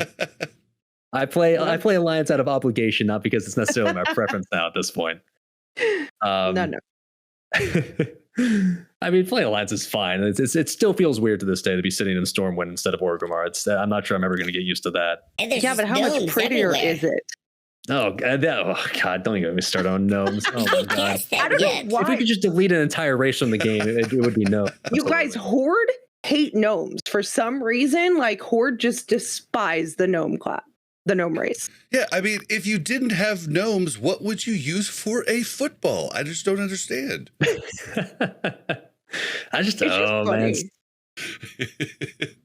I think it's like having that one friend who's just always annoyingly positive, no matter what, all the time. And it's like, even if things are horrible, and you're just like, dude, just like, shut up, all right? It's gonna be great. Yeah, like, oh my God, no, life is awful. I hate it. Shut up, dude. Oh my God. Oh man. All right. So they wanted you to start on Alliance, and you were conflicted. Yeah, just because, I mean, it was one thing to start over again back at the start of Tier 5, and it was still annoying. It was still like a lot to catch up on. But by the time you're at the end of like the Black Temple phase and the ZA phase, it was a lot of work like that they were essentially proposing, because you had to, because most people, if you have to just catch up in Tier 5, like, just do Karazhan a few times and just do like the heroics for a little while, and like you're for the most part caught up. But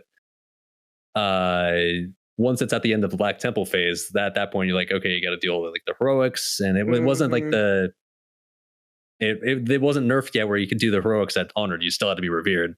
Right. And then you had to get attuned and everything. And you still had to do the entire attune question for Black Temples as well. And like, so I had to do all of that. And then Progress as a guild. Did you boost your character? I boosted one of them because I'd already used most of my boosts, at least on my previous accounts, on my previous characters. So like I was able to boost the first character, but I had to do the other two, because like Progress is a guild that requires that you have 3 raiding characters in the guild, because they do wow.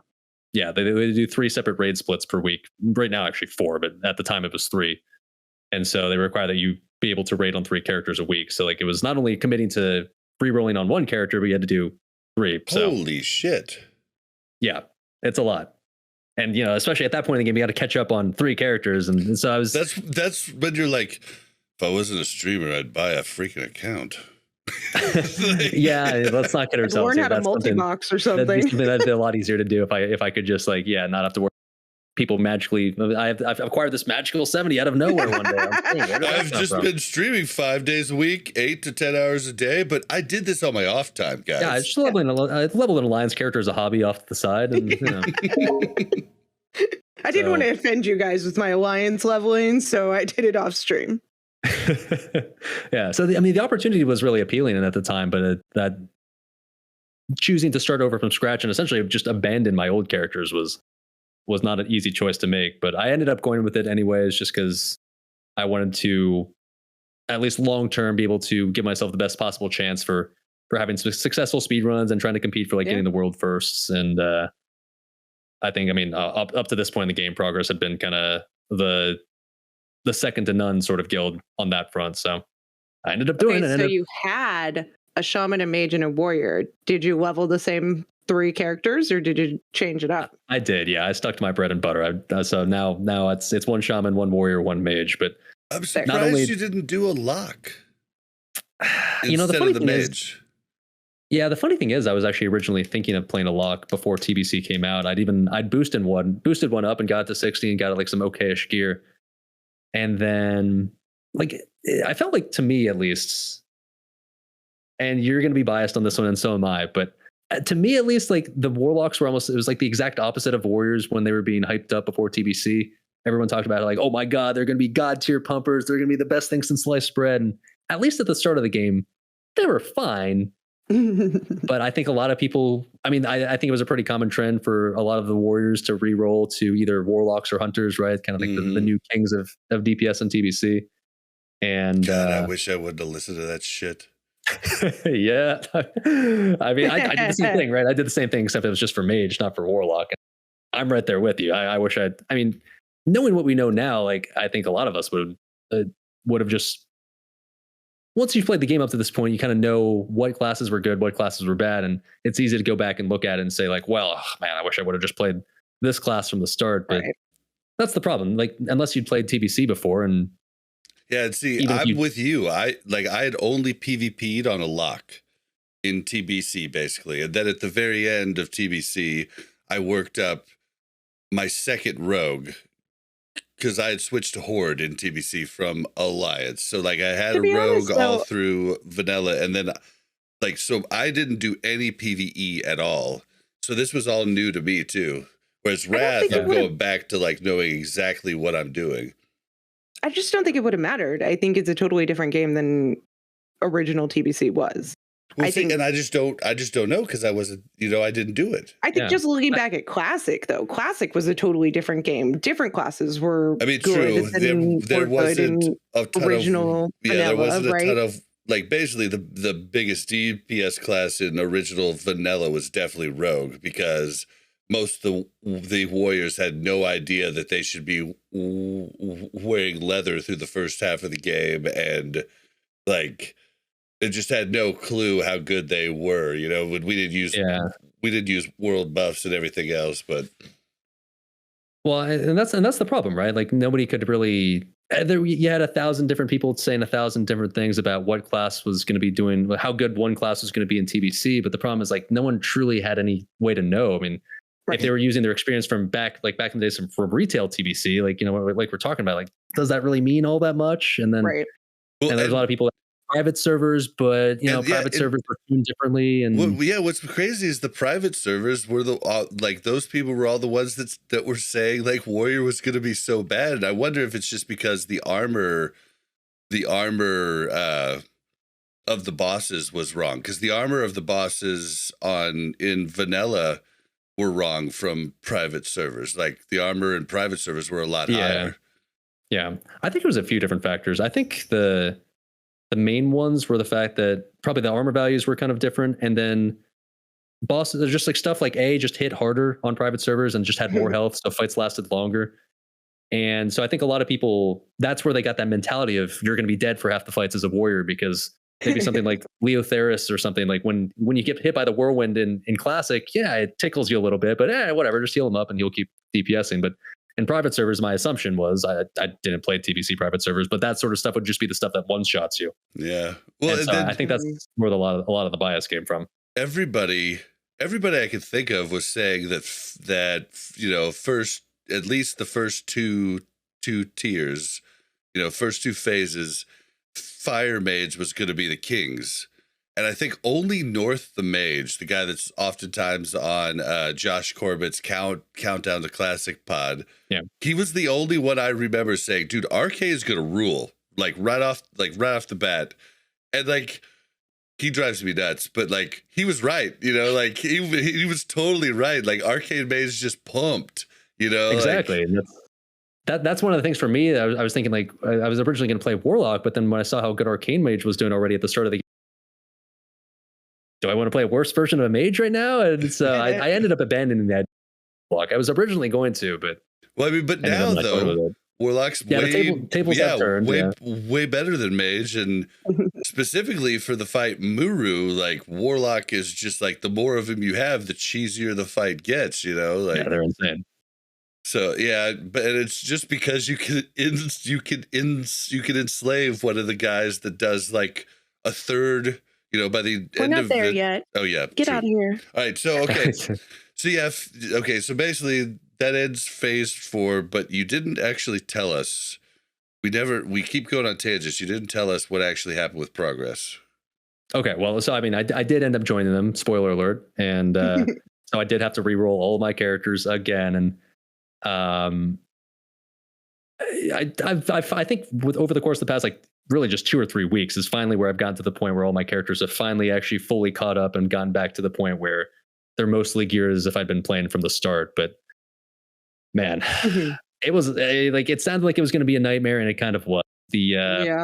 Especially at this point in the game, the trying to catch up it's doable, but man, I was talking about like my it's a lot of work, and then my experience in tier 5 pugs, like we were talking about, like, oh man, it's the wild west out there. You find a lot of interesting people who still find a way to wipe on nerfed Kael'thas at this point in the game. So, well, like, yeah, it's what's crazy is that I think we had Winky on the show, or we had somebody on the show, and we were talking about you. We just talked about how we were talking about his rugs, and we were talking about how you hated not being able to stream PTRs in Onslaught. And then Ruggs goes, well, now he's in Progress and, you know, can't stream PTRs. And I was like, and I thought to myself at the time, I was like, I have not tuned in to Salv's stream in a while. I need to go see what's going on, because I was like, there's no way he's all Horde. Like, there's no way he's in Progress. And then I had to go like check it out. I was like, holy shit, he is. I mean, shit, if you asked me a year ago, I certainly wouldn't have guessed I'd have been in Progress either. It's kind of funny how things work out. I mean, it's like it's not like I reached out to them, but as soon as they reached out to me and said like, I guess one part I didn't mention was the fact that when they reached out to me and offered to, and were asking if I wanted to join, they were asking to do it as a warrior main. And that's, I think a lot of people like, you just bread my butter now. You just bread my butter. Because a lot of people, I'm sure, former warriors from vanilla are now thinking like, man, maybe I should have just stuck with warrior. And all of a sudden there was this golden opportunity to be like, oh, hey, you know, if you want to go back to playing warrior in Progress. And that was pretty tempting. Literally been doing for months my guild leadership, like, hey, you know, if there's any opportunity to switch to warrior, like you're like a almost Bist lock. I'm like, yeah, okay, never mind. You know, yeah. So I ended up switching to the main class again. I've cycled through, I guess, all 3 of my bread and butter classes. Started as a mage, then swapped to enhance, and now we swapped to Progress. And And this entire time, I'd actually been playing on my original warrior from NA server. So like that still exists. I'm still rating on that one as well. But I guess we've come full circle, and we finally gotten 5 phases later. We've gotten past the propaganda that warriors suck in TBC and back to playing the class that I frankly prefer to play. So there you go. We made it, even if it took longer than over. Well, you're also weird for me, like, because I've just realized I don't like blue. Like any blue bar, I don't like. That's what I've learned in TBC. I like red or yellow, and that's me.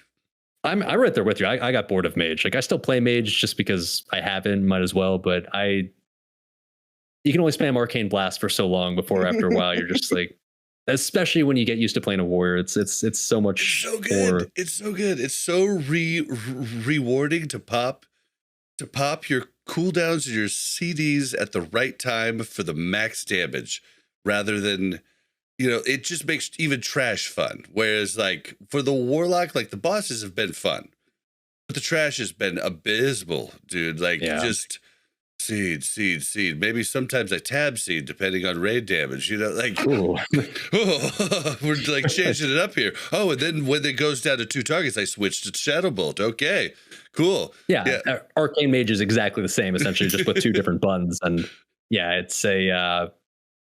it's fine. You do a lot of damage, but after a while, doing a lot of damage just becomes not enough. Yeah. At least for me. Yeah. And it's just not like, even though you're doing it, like, nobody respects it. You know what I mean? Like, yeah, just like, seed, whatever. Okay. Yeah. Do your job. Thanks. Yeah. You guys, listen, I do a lot of Circle of Healing as a priest, and I must say it is extremely satisfying every time. Well, I think healing is different because, like, sure, you can be a shaman and you're spamming Chain Healer. You can be a priest and you're just spamming Circle of Healing, but at least it's more dynamic, right? You have to not only choose which spell to cast, but also who and where to cast it on. So then, right.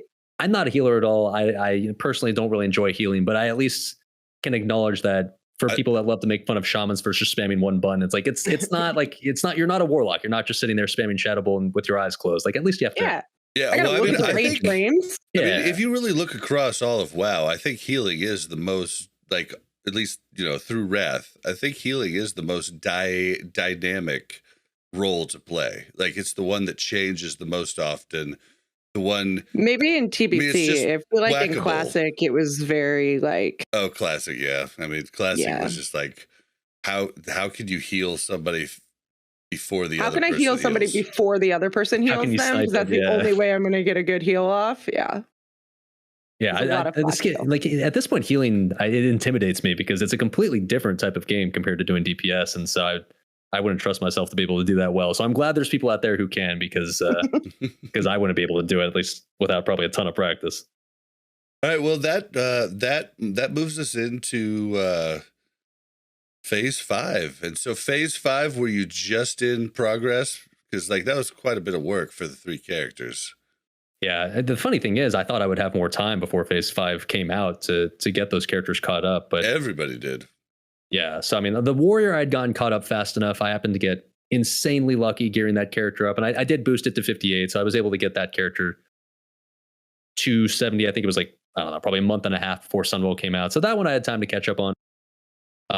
Even as of the past couple of weeks, I've still been working on the mage and shaman. So the Sunwell coming out made things rough because it made a lot of the previous content raids no longer relevant. And so if you still need to run those to catch up, it makes it a lot more difficult to find good raids. But what's your worst pug experience? The worst pug experience. Man, I've had a lot the past couple of weeks. I don't know if any of them could be as bad as our raid lead had last weekend. He did a BT. First off, he did it through trade chat instead of doing the GDKP server. Well, about an hour into waiting for it to start, he found out that the raid leader was someone who was kicked out of the Benediction GDKP server. So it was already that. Then an hour after that, they finally started. And basically it was a 6.5 hour ordeal before they finally dropped Illidan. I think to me, the one that takes the cake is probably, it happened only a few days ago, actually, is I still need to do ZAs on both my mage and my shaman for the trinkets out of there. And so I joined a ZA. Yeah. So I joined ZA on my mage. Wait, no, it was on the shaman first. And ZA is interesting because as soon as you start the raid, like as soon as you open the little gate, it saves you to the instance. It's not like you got to kill a boss. It just saves you immediately. And so in the shaman, we start the run. We open the gate, so I'm saved, and we get to the first boss. We wipe, and you get the classic. People just leave without saying a single word after the first wipe. That's the worst. And you're like, oh my god, really? And then nobody wants to join the run after that because now all of a sudden it's not a timed run anymore, so you can't get the bear, so no one wants to join. And you can't get like the timed chest loot, and so I end up wasting that lockout. And so I think after that, like, well, that was terrible. So okay, I'm gonna hop onto my mage. Need to run it too. Let's see if we can do a little bit better this time. Hop in on my mage. Get to the first boss, wipe, half the raid leaves again.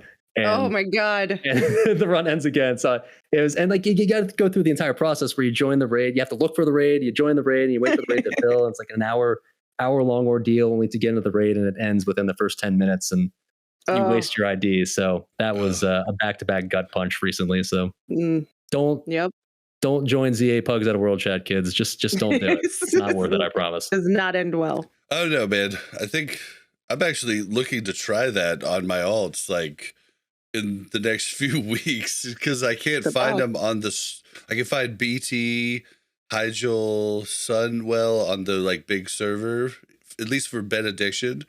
But like I can't really find the 10 mans. So I was actually I was actually going to turn to that. Maybe like I won't. 25 mans. There's still plenty of good 25 mans out there, but man, there's not a whole lot of people that have organized, planned in advance 10 mans. That's kind of the Wild West at this point. And sometimes you get a great group. Sometimes it's a bunch of people that are awesome, and then sometimes you get the people that wipe on the first boss and leave without saying a word. So it's just luck of the draw. It's probably their fault too that you wiped. Yeah, right. Exactly. All right, so the Isle of Quel'Danas, like, have you really done any of the, I know it just depends on your characters, huh? Like, have you had to do any of the dailies, or like, have you enjoyed that island at all, or?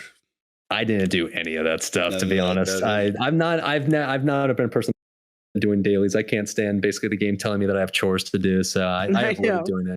But thankfully on Firemaw, like, saw the post a few weeks back. It's the biggest server in the world. Thankfully, Firemaw had no issues getting all the stuff done really quickly, just because when you have 30,000 people in one server, I mean, Benediction's enormous too, so I guess you kind of know the same thing. But thankfully, I didn't feel too guilty about not doing any of the dailies, because I figured, everyone else is going to do them, and they did. So we got all our vendors out. Like, we got our vendors within the first couple of weeks. Yep. Yeah. I think we opened up the first thing the first day. Like, it was that evening we actually opened up. Then it got slower and slower, but all right. now we're moving on to the bosses in Sunwell, and we're kind of like, I guess I don't know how to do this. I guess we can kind of, because we're trying to work raid progress into this part. So like, I guess we could just talk about what we did on each boss prior, and then we'll talk with Salv about like different strategies and stuff, because like you guys cleared it on day one, right? Yeah, we tried to go for world first, ended up getting world third, but yeah, I mean, I know exactly what you did. I'm just trying to, like, the audience might not, because there's a lot of casuals that listen to this that might not know the best guilds. But so we get, like, we go, and Kaligos. Kaligos hasn't really been a huge problem for us. I think we wipe like 1 or 2 times a week on it. Like, I don't know if we've ever great. I feel like there's like, I think we've one-shot it before. I just feel like there's always like, but we also bring new people in, right? Like, I sat for Kaligos and our newer priest came in, and so like, I mean, it's fine. It's never a big deal. Yeah, I mean, we've got it down now. Like, I'm going to tell you our strategy, so tell me if I'm wrong. So we have set groups. Like, we first started, we tried to have it to where whoever, like, we had groups set up, and then whoever got ported first, like, we would say, okay, that group that's with that person go down. But now we kind of don't worry about the ported groups unless it's the ported person, unless it's a healer, and that'll change like what healers go down. But so we have set groups. We have the big pumper melee go first. We have the locks go second, and then I actually don't know who goes after that, because like I don't pay attention to that. the leftovers at that point. Yeah, Mel. Yeah, like, whoever else. Like, when do you go? I haven't done it in a couple of weeks. Oh, you haven't done it. So well, because I was out of town, and then I sat this week on Kaligos, so I haven't done it. Which I was actually kind of upset about thinking about it, because I wanted to show Yip that I do have the boss on both the upper and the lower like percentage on my screen. I know I do. All right, well, we have a couple officers in chat. I think we have 5 groups, but it might be 4 groups. But okay, so basically we have set groups. We can go down. The biggest problems we've run into is just like killing the top boss way too fast and the lower boss not. But I mean, we don't really have a problem with it. Like, I mean, it's usually like we get through that pretty quickly. But like, that's our strategy. Like, how do you go through that? I mean, we're about the same. Like, there's really no. It's not like there's any magical secret sauce that only the top guilds are doing. Yeah, for the most part. What are you here for, SalvDali? Come on, tell us the magical secret sauce. Well, I mean, for the most part, Kaligos. I don't know. Kaligos is a fight where it's like it's really easy on paper, but it's kind of annoying to get the people like to do the same. Like, okay, go in the right groups and then make sure you don't push the boss too fast because, yeah, I think everyone struggles with that on Kaligos, right? Everyone's had the Kaligos like. Stop DPS, and people keep going anyways and put Kaligos below 10% and then you wipe. Well, at least that happens with the top guilds, okay?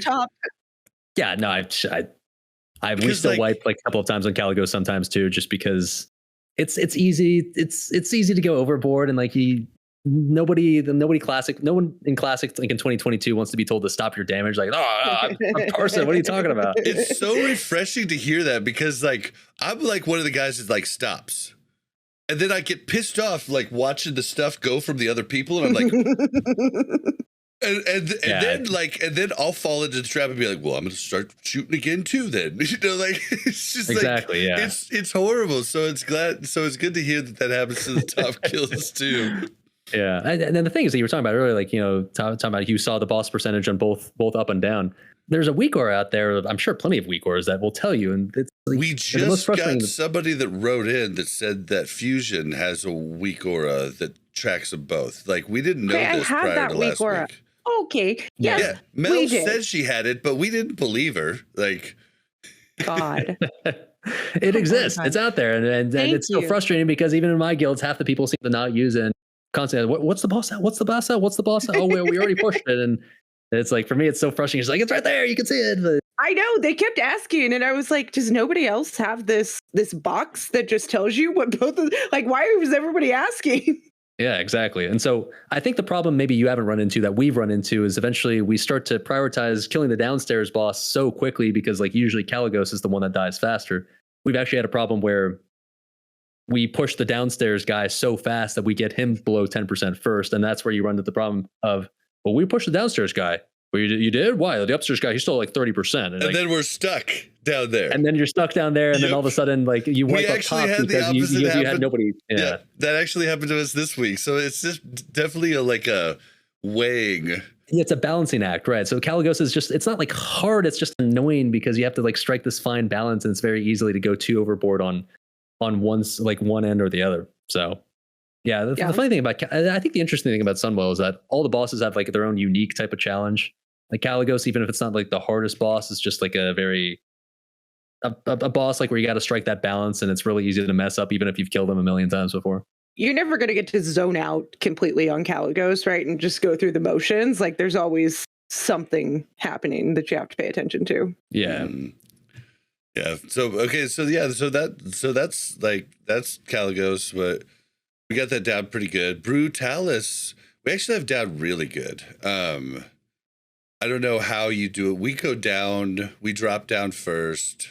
We set a north and south group. So we're actually north and south rather than like east and west, like you'll see on a lot of the guides.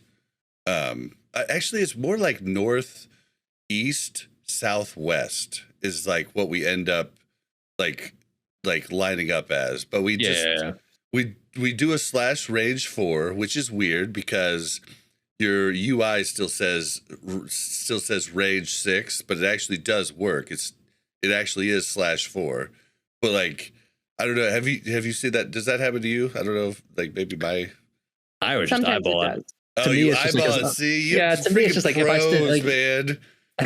Well, I don't know. At least to me, the burn is just something like unless you're literally standing on top of a person, you're not going to spread it. So yeah, I mean, 4 is like really small. Short that it's like literally just, like in their hitbox at that point. Yeah, yeah, it's really like if you take like 4 is like 2 gnomes if you turn them on their side, you know. I'm just saying, like 10 is harder to eyeball than 4. Right. Yeah, 4 is just like I don't know, don't run like right next to this guy. So we usually just sort of wing it and works out well enough. Yeah, I mean, we don't have a problem. We had a little bit of problem this week.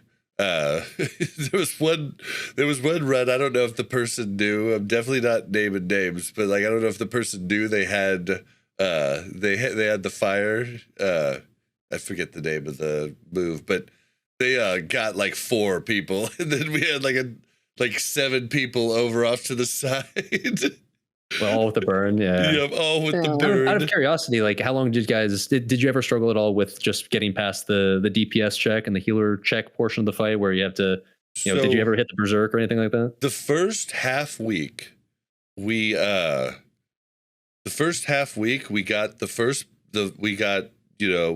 Caligos down. We got Brutalis to 1% on our last pull. So Yeah, on that our was the ninth first attempt. and that we just had one raid night. So it really and then he like dropped the next week pretty easy. So it wasn't really a problem. We had 9 attempts the first week and got him to 1%, and then the second week it was our 3rd attempt, and both of the first 2 attempts were pretty close. Yeah, I asked just because I know like Brutalis was one of the first boss fights really just in the entire game up to this point where people were saying that, well, we did everything normal, we did everything fine, we just didn't kill him fast enough, and our healers just went out of mana at the end. And it was interesting because like Brutalis is known as a DPS check boss, but every DPS check boss up to this point in the game, like Patchwork, or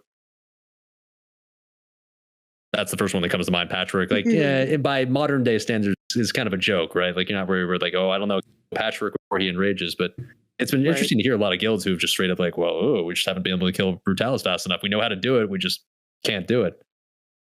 Yeah, well, and I think a lot goes on the tanks and the heals. It's like it seemed to be like a real big heal check. Like when we first tried to run it, we were spread out way too far. And so shamans couldn't get proper chained heals off. Like we were just super spread. Once we realized now we had like a diagram for a triangle. A triangle shape, yeah.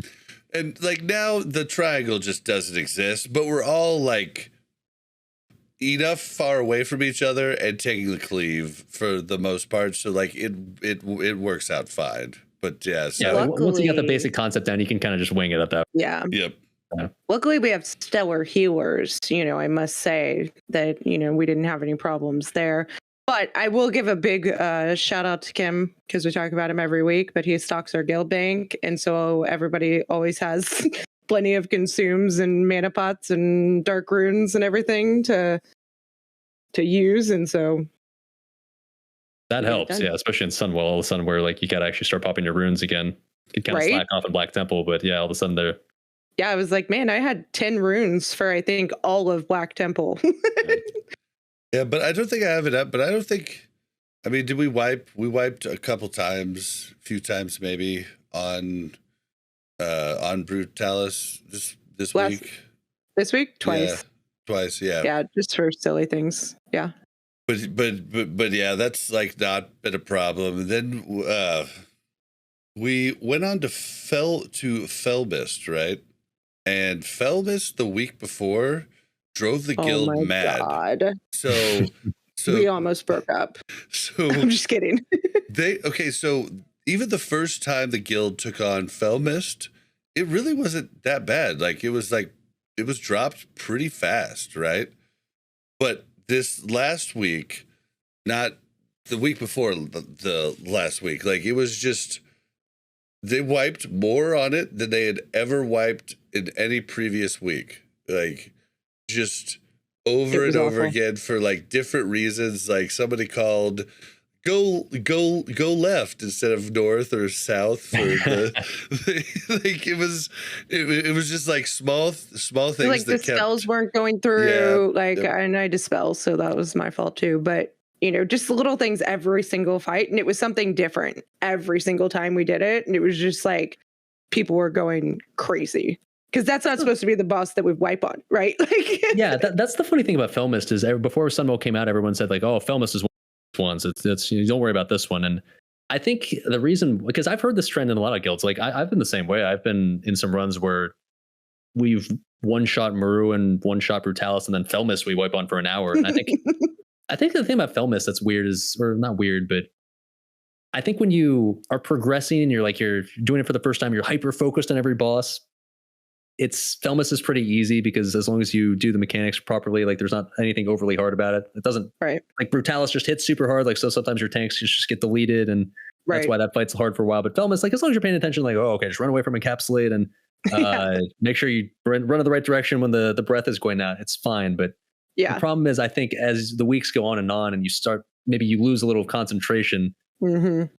Brutalis becomes easy because you can kind of just do that on autopilot after a while. But then Felmist, if you stop paying attention, you get lazy. It's a fight where if you don't run out fast enough, or you run the wrong direction, then all of a sudden you can very easily end up wiping. You die, and so do the 12 other people around you. And yeah, exactly. So like that's a fight where it's like it was easier when you were progressing and you were hyper focused. But now all of a sudden, if you're distracted or if you're maybe taking it a little bit less seriously, all of a sudden. Yeah, well, we went back in this week and we were like had the fear of God in people apparently, and we're like, and we will not wipe. Yeah, we did some things. We wiped maybe once or twice, but we did some things different. We did 3 actually I don't know. This was the first time I was sat for every fell miss prior to this. As a warlock. Yeah. Really interesting. Warlocks, I feel like, are one of the strongest classes on Felmis, but okay. I had some bad behavior. Okay, fair enough.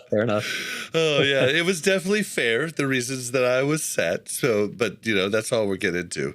But so basically, like I'd watched I'd watched the fight a bunch, like on the different people in the guild streaming and stuff like that. But I didn't really know it. But I don't remember. Did we do the 3 groups the week before, or did we start the 3 groups this time? Because like it was 4 3 groups when Felmis is down. Yeah. It was we 4 did 3 groups last week too. Yeah, but it was 4 groups initially. When did you switch to 3 groups? Oh, I don't know. We did 3 groups last week. That's all I really know. Okay, so in the 3 groups, the raid lead had everybody kind of spread out, like the 2 in the back, the 2 raised groups, and that like seemed to kind of help for less room for spread air. Out like 4 yards away from each other, or spread out, well, right? Like 2. Yeah, more like 2 or 3. Like just not clumped right on top of each other. Yeah, like. So it gave more leeway to like people slower to run away from encapsulate. Yeah. So like that seemed to help us quite a bit. Like, but then like we did have an air where they were telling us ranged to like keep DPSing the boss when it goes up, and the warlocks went crazy over aggro. Right, and then Felmis lands, all of a sudden the warlocks are 20k ahead of the tank. Yep. Yeah. Yeah, so that's why I don't feel bad when warlocks die. They're at 10% help and life tapping still. Yeah, 100%. Yeah. But I mean, we dropped it pretty easy, So yeah, not a problem this week. Yeah, as long as you're paying attention, Felmis is easy. But that's the problem. Like a lot of people just sit there and like have their head in the clouds because like, oh, this boss is on farm, and then encapsulate goes down, they're dead. So yeah, that's frustrating. Or people just don't run the right direction. But you were asking before about like super secret strats on that fight. If you want to make it encapsulate as brain dead as possible, what a lot of guilds have started to do is they'll, as soon as the encapsulate goes out, they'll use a paladin with a soul stone on it to just divine intervention the person with encapsulate, because it just instantly removes it. And then the paladin, I heard about this. Yeah, the paladin dies, but he just uses a soul stone and reses himself, so it's fine. So that kind of worthy sacrifice. Yeah, exactly. So it kind of just can completely remove that mechanic and make it so that even if people aren't paying attention, that it's less of a big deal. But the thing that can go horribly wrong that I found out a week ago is if your tank happens to be the one that gives encapsulate, don't divine intervention him, because it happens to drop all of his thread, and then you wipe. So yeah, we found that out the hard way. Oh, wow. Good to know. Nice. All right, so then we move on to twins, and twins we've been having all kinds of weird problems with. So we'd been having problems with people attacking the boss too quick, taking too much aggro, and they go over the second tank, right? So this week, everybody listened, and didn't attack the boss right off the bat. But we had multiple times where either the main tank or the second tank would still get incinerate. Like, and we're not attacking at all. And like, all we could think of is maybe there wasn't enough people on the aggro table to like, for the mechanic to work properly. But as far as we understand, the top two on aggro should never get that. I've heard a million different theories about this. It seems like, nobody really has any sort of consensus as to what it is. To me, I've seen the same thing. I don't think I've ever seen the top threat target get it, but I've seen the second target get it. I mean, the reason you want to pass... We had it happen to us like 3 or 4 times. Yeah, I think people have come to the conclusion it must have something to do with threat. So if you're near the top on threat, you're more likely to get it. But I don't think anybody really knows for sure what exactly causes them to pick like their exact target. Right.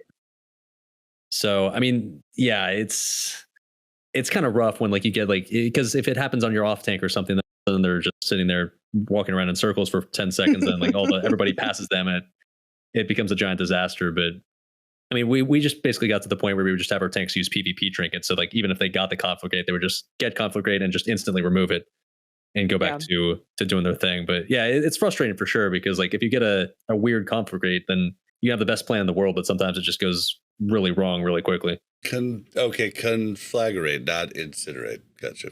Yeah, conflict rate. Yeah. But I do need to tell everybody listening. Last week we were not doing the thing where we got conflagrate, ran out, used PvP trinket. We were just running out, staying out, because we were afraid of the shadow stun with conflagrate and not having the PvP trinket to use.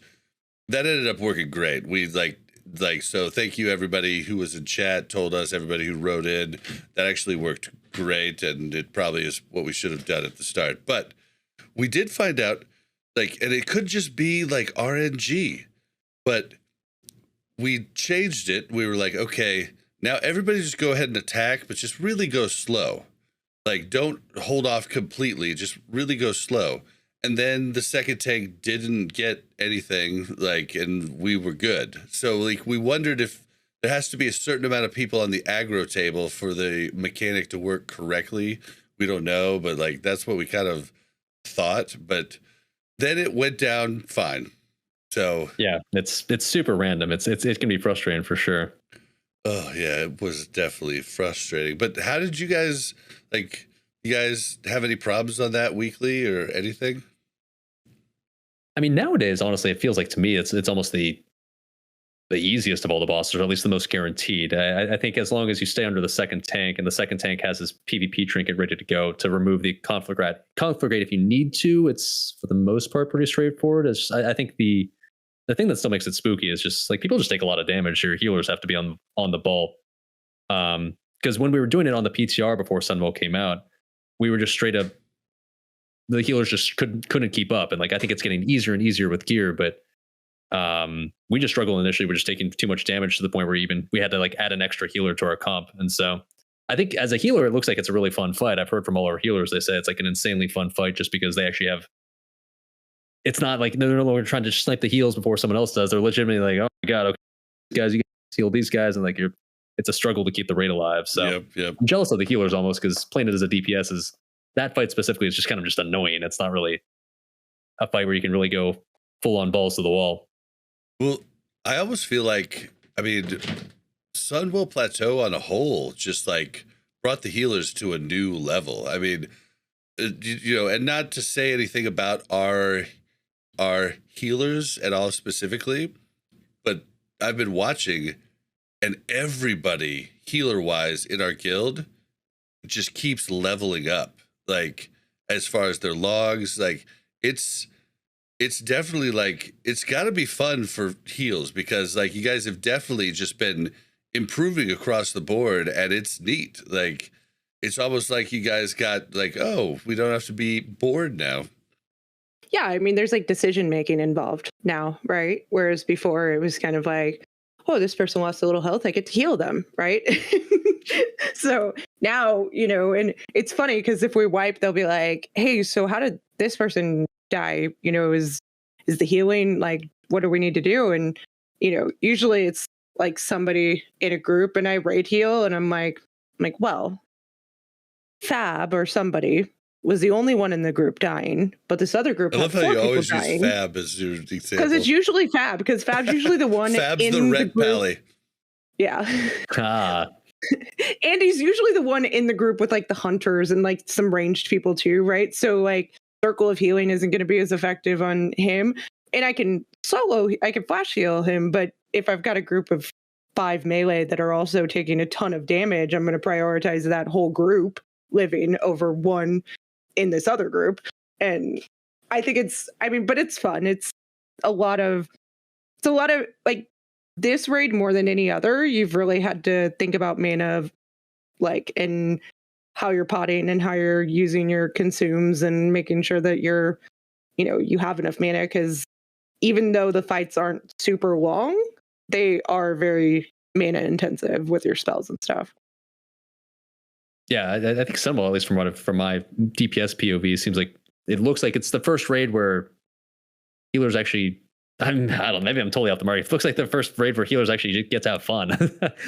Yeah, it is. I mean, I'm sure it was. I know I'm exaggerating. I'm sure it was before that, but now it seems like it's actual like real. It's a challenge now. Yeah, challenging right? Like, decision making. Yeah. Yeah, before it was it was fun, but it wasn't like you were like stressed out, right? Right. Yeah. Like now it's like, oh God, okay, I'm getting there. And like, can I shield him in time? Nope. Sorry, Bob, you're dead. Oh, sad. But he's a warlock, so it's fine. Yeah, exactly. Disposable class. Yeah, we just soulstone ourselves. So I mean, we're gonna come right back up. So it's no big deal. Just Bob soulstones himself. Bob, I'm not kidding you. 80% of the time that they say, Bob, put your soulstone on so and so, he ends up putting it on himself. 20. But I have not done it. Like it's horrible, Dali. I've got something going on with my UI or something where like they're in range, like, and I click it and it goes on me. So like I've basically just been like, they tell me to soulstone somebody. You can see it on stream. I walk right up to him. I stand right on him, and I'm like, hit it, and I like hold my breath, and it goes on him. And I'm like, okay. The classic, it must be my UI excuse. Yeah. Right? Heard that one a million times. It's on stream. People can see it. Like, I was just like, I don't understand. But okay, so yeah, so we had twins. Like, we got that down. I think we've got it down now. But then we get to Muru. We have a drop. So we wiped on twins on like 7 times before we got them down this week. Some were just like really stupid, like 1-minute fights, and something happened, and we, moved on. Yeah, on but our first we didn't fight. have.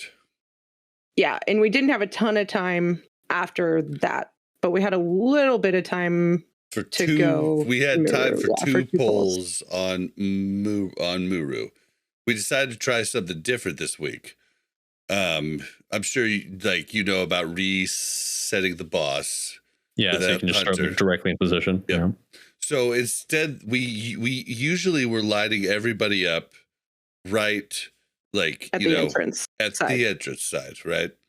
So we decided to take everybody to the other side. And so we're starting the boss on the back end.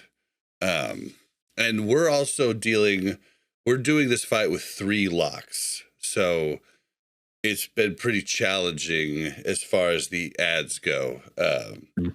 We've wiped about 39 times at this point we go in. Really? Yep. Like the weeks prior?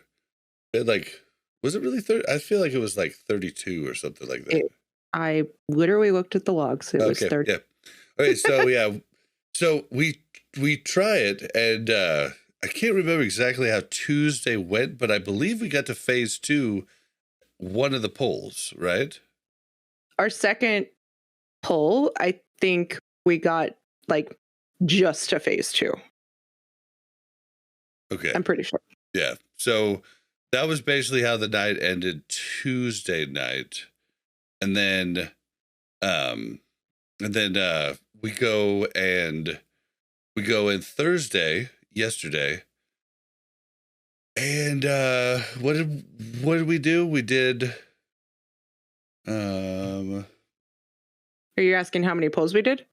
We wiped 8 times. We did 9 pulls. So we got phase 2 down to 2% and 3% in 8 wipes, and then we finally dropped Muru on the 9th pull for the first time. Yeah. So is that the hump you were thinking? I assumed it must have been Muru, yeah. Yeah. Honestly, like the mana in Muru, like, it's tough. Like, just the healing. Like, we got into phase 2. I think the first time we got into phase 2, and I was like, I'm out of mana, like completely. And I've used a mana pot, a Dark Rune, and my Shadow Fiend, and I don't have another mana pot up for 30 seconds or so. Like, it was, like, I think I had used 2 mana pots already. Like, it's insane. Circle of Healing is just pretty. Yeah, Muru's a fight that I feel like is probably the first fight we've had in all of Classic where people were hyping it up in advance, like, ooh, it's going to be the big DPS check. It's going to be the big healer check. It's going to be the one that's going to stop all the guilds. And every time someone said that about a boss before this in previous raids, you're like, oh, okay, maybe it was hard back in the day, but nowadays it should be fine, right? But I mean, Muru, you got to Muru and like you're like, oh my god, this, like, even if you're playing at the level that people play at nowadays, and you're still like, wow, okay, we didn't kill the stuff fast enough for, wow, the healers went out of mana, we just got overwhelmed. And like when we did on the PTR, like you were asking earlier about, did we just come in and just steamroll everything? Like we had a lot of problems on the PTR as well. Like we progressed the boss before Sunwell came out. We were doing it on the PTR, but we wiped, I think it was 25, 30 times as well. And I think everybody was I think everybody was surprised by like, wow, so like this was considered like the guild breaker hard boss back in the day, and we get there and realize, okay, it's still pretty hard, I see why. Yeah, I can see why now. And so it was interesting because like Muru, it's hard, but it's such a fun fight. There's like every class has so much to do, and like there's so much. It feels like you're just constantly on edge the entire time. And oh, dude, it was a blast. Like, yeah, Muru is insanely fun. Like, to be honest, though, I feel like after we downed Muru, I feel like we're a lot more confident going into Muru than we are going into like Twins at this point right now, right? Like, I feel like in Twins, something could go wrong and we're not as like set in our strategy and stuff. But on Muru, I feel like we did it and we're like, yeah, we can do it again next week. Like. Well, because Muru is kind of a fight where just like you have to, it's all about just brute force. You just got to find the way to like absolutely most efficiently kill stuff and heal stuff as fast as possible. As soon as you figure that out, there's really no hard mechanics. There's really no, there's really nothing that'll just randomly wipe you out of nowhere, right? It's really just all about like, how do we kill stuff as fast as we can? How do we make sure we heal a bunch of people as much as we can? And then once you get that, you can just basically brute force it down. So I've had the same experience in guilds where we still wipe on Felmist sometimes, and we still wipe on Caligos a couple of times, and then Mura would just come in and blast it. So yeah, it's an interesting boss. It's hard to progress, but once you get it down, it's pretty straightforward. So yeah.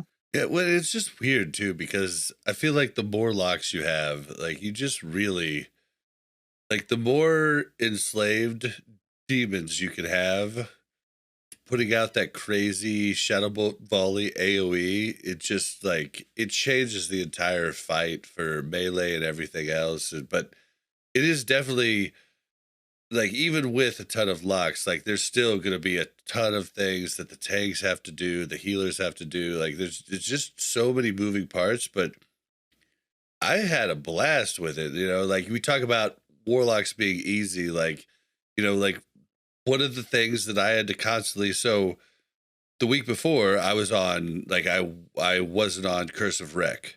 I was on Doom. So I had to remember every minute to reapply Doom to Muru.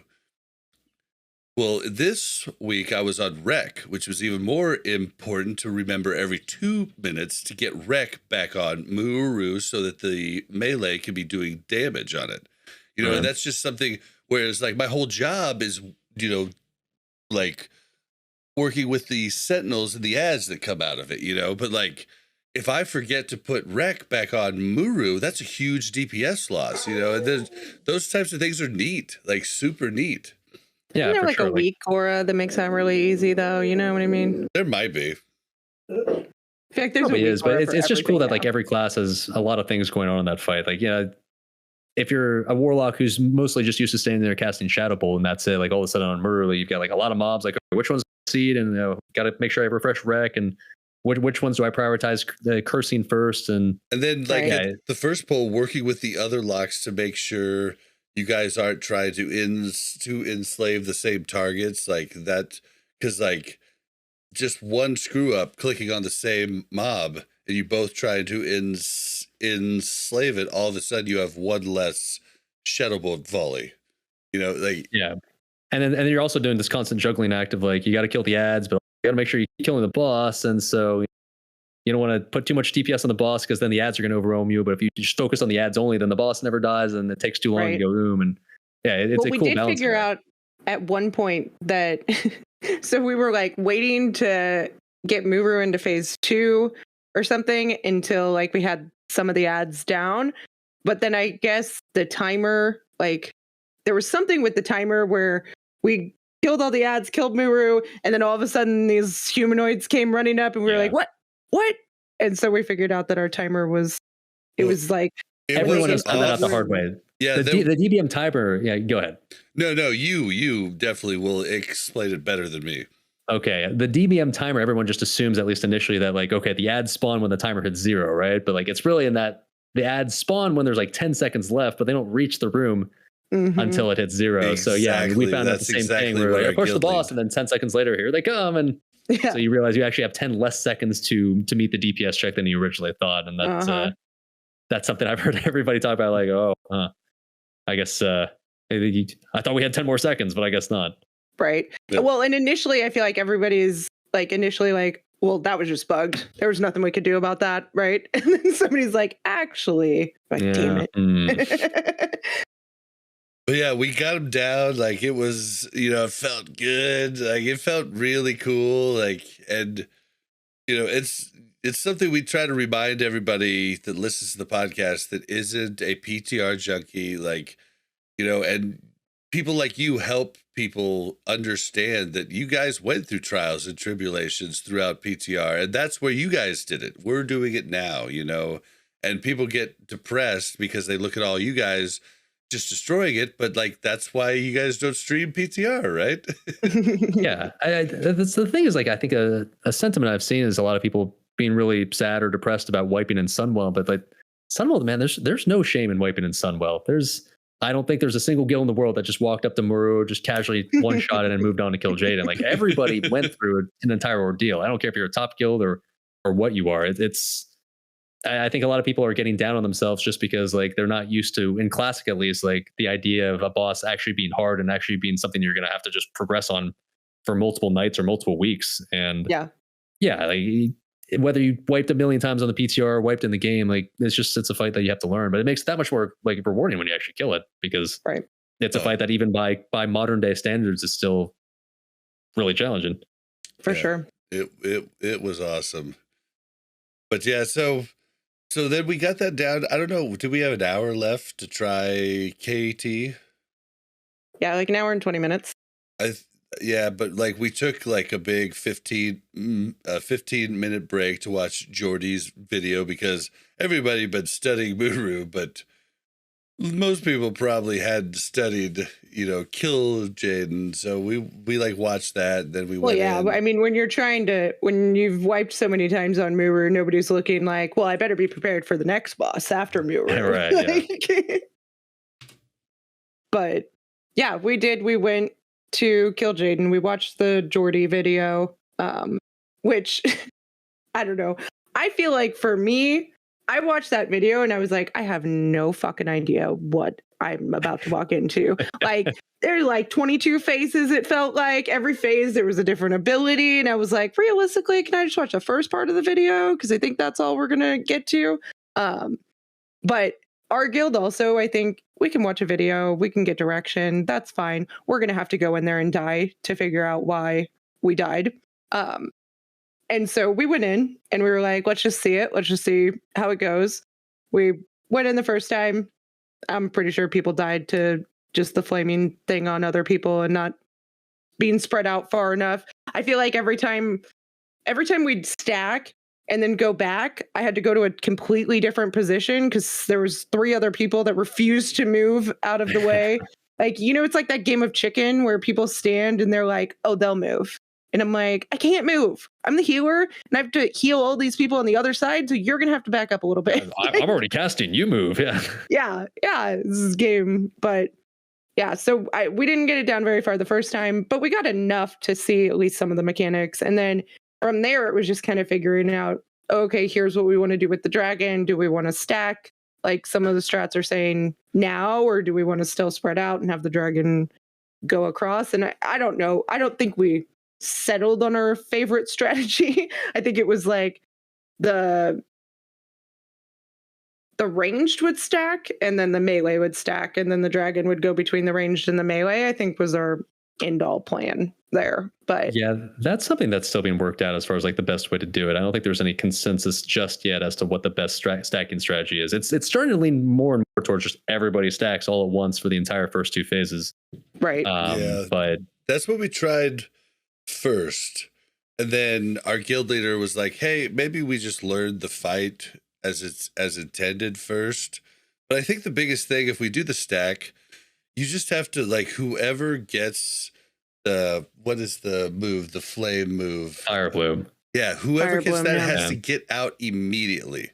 Like, and that's where I think it's a real we're gonna struggle come in. for some of our guildies. Well, it's a struggle Yeah, for and- everybody. I think like not even knowing, and then you have those weird spikes that come down at you, and then maybe you could help me with The this. 'cause slow motion something- spikes. Can we talk about that? The slow motion spikes, these are not like bullets shooting at you. I literally can see them from a mile But away. Like if you're closer to the boss, they hit you much quicker than if you're further from the boss. Yeah. In fairness, it's much more difficult if you're like right on top of the boss. Yeah. Okay. And and then so something I struggled with huge was what are they called? The shields? The Shield orbs. shield orbs. Okay. So like they look like they're close enough to shoot, but they're not, right? So I tabbed to one. I can't shoot it. Then when I finally started to like, get like the feel for where they were, I would tab to one, try to shadow bolt. The cast is too long. They like die. So then I switched to like on the on the shield orbs, I would searing pain, right? So it was really quick, right? But someone in my chat told me like they use a /target macro, and I had thought about doing that. But does a /target macro take control of something that you can't hit? Because I think it doesn't. I think it'll only actually activate if you're close enough to shoot at it. So you could build that into your shadow bolt if that's the case. Because tab definitely will grab something that you can't hit. But I think /target won't. I'm not sure, to be honest, on that one. Yeah, if it's only range. No, because I can /target something. Remember we used to go into that one dungeon that there was like a rare boss and you would be at the entrance of the dungeon and you could /target and it would target it even if it wasn't in your range. Yeah, that is true. Yeah. But I think it was in your range. It was just through a wall. I mean, I could be wrong. Somebody write into me like about this because I'm having major problems seeing up in the air where they're at.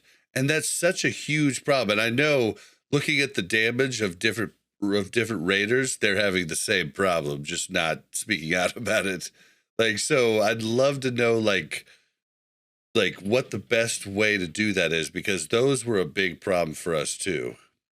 I think if anything, the thing that might make it a little bit easier is if you zoom out your camera more and make it more of like a top down view, so you're looking like way from above, it makes it easier to kind of gauge where stuff is. Because if you're looking at stuff like horizontally, it's kind of hard to gauge, is that close, is that super far away? Because it's perspective wise, it's hard to tell. But if you zoom your camera out just like a ton, and then you look just like from the ceiling downwards, then you get a better idea of like how far away or how not far away it is, and it's easier to click on it at that point too.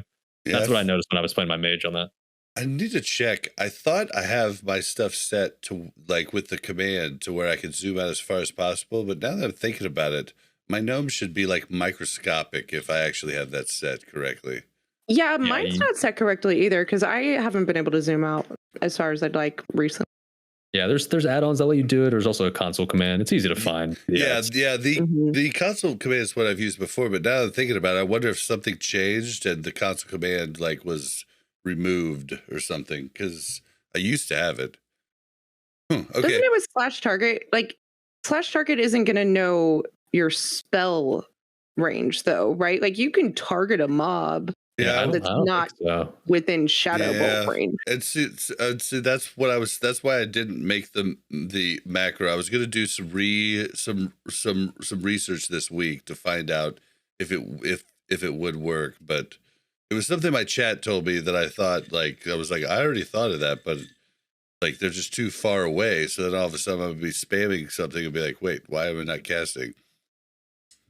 But it's like every time on Twins when we get stunned and I'm like, why can't I heal this person? Because we're all stacked in this little group and I don't even realize that we're stunned for a half a second. And I'm like, oh, it's fine. But yeah, we got to phase 5.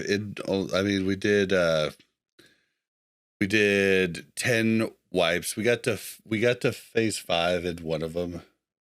Like, so I mean, honestly, once you get Murrow down, Kil'jaeden's only hard because it takes a long time to learn his bazillion mechanics. But if you've got like the DPS and the heals to get Murrow down, like Kil'jaeden's kind of a given at that point. Once everyone knows what to do, I mean, it's, maybe easier said than done, but once everyone knows what to do, Kil'jaeden's actually not that bad. So really, if you down Murrow, my bet is like this week you'll get it down for sure. Like Kil'jaeden. That's what we think too. Is the dragon job like pretty important? I mean, yeah, for sure. The person needs to know A, when to call out, like everyone stack up so they can get the breath, and B, I mean, they got to make sure they don't mess up the shield because otherwise, like you just straight up die. But he did that once. He was like, we were stacked, and they were like, "All right, give us all the breath. We're all stacked." And then he pressed the shield, and we were like, "Oh shit!" And then you just awkwardly stand there and die about 8 seconds later. Yeah, we've had the same thing happen too. Yeah, I've never done the dragon thing, so I can't speak from personal experience actually doing it, but it seems like it's pretty straightforward. So like whoever's actually doing it, I think the guy that always does it for us took him 3 or 4 attempts and he was like, okay, this isn't so bad. Especially when you stack up. Like if you do the stack strat, then you just breeze on everyone who's stacking and it's easy. Right. Gotcha. Yeah, it's definitely been like one of the most challenging and rewarding raids, and we still, like this is something that's so much different from every raid we've ever been in. We don't know that we're not going to wipe on Caligos first attempt next week, and that's kind of exciting. That's like a reason to come like ready, like mentally prepared. You know what though? I feel like our guild is also very much in the mindset of like we went into Muru and like our 2 attempts that we did on Tuesday were really good, right? And so everybody came in with this like, we're gonna kill Muru today, right? Our first attempt was like 2%. And we were like, oh, it's going down. And then I feel like next week we're gonna go in and we're gonna wipe and be like, it'll be like a fell miss situation. Let's hope not. I think based on what I've seen from others, Muru, once you get that one down specifically, it's pretty relatively at least easy to repeat over and over again, unlike Felmist or Caligos. So I'd be less worried about that compared to like fair. The previous bosses. I mean, that's what I said to our raid. I can't remember who it was. I think it was Jasmine that said, I don't see how we can recreate that next week. And I was like, dudes, we got it to 2% and 3% on like other attempts. Like I think everybody by the end. And Muru's a fight where like the more and more gear you get, the easier and easier it's going to be. It's not like it's all about just like, can you do enough damage and do enough heals? Like as long as you can do that, and it's only going to get easier over time, then it's not that bad. How many healers have you been running with? Like for our initial progression, we did 7, but we've gone down to 6 lately. So we've done 6 for the first couple weeks and 6. Yeah, to get twins down like originally, we needed 7. Same for Muru, and it's only in the past like couple of weeks we've been able to go back down to 6 like we normally would have. Yeah. 7 seems excessive on some bosses and then really helpful on other bosses, right? We actually did our first 2 attempts on Muru on Tuesday with only 6 healers because we were trying to increase DPS because that was our bigger problem at that point. And it didn't seem crazy. Now we like didn't go through phase 2. So I don't know if it would have gotten worse. It probably would have, but I think everybody was hyper focused too and very much on top of their game. But I think eventually we'll get down to 6. Yeah. All I know is it's like you talked about your favorite raid, BT.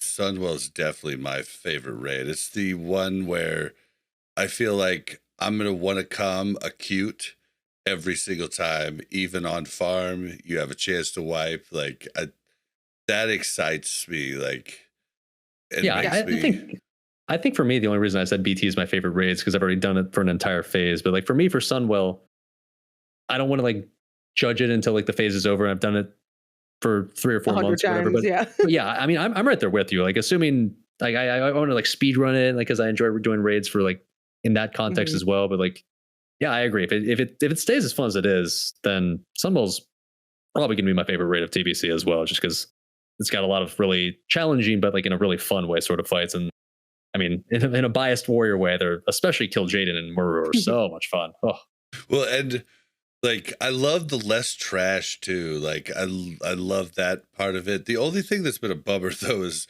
during progression, like our first like full night of 3 hours of Muru attempts where we did like the trash respawns 22 wipes. Yeah, but on top of that, I came with 45 shards, which I thought was good.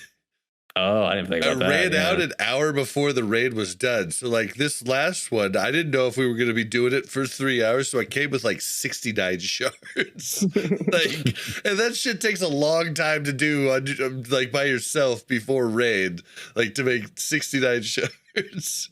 But yeah, that's looking forward to not having to come to raid with so many shards. Yeah, that's a warlock problem I can thankfully not relate to. Oh, right? It's horrible, dude. And nobody understands it. They're like, why didn't you do that before raid?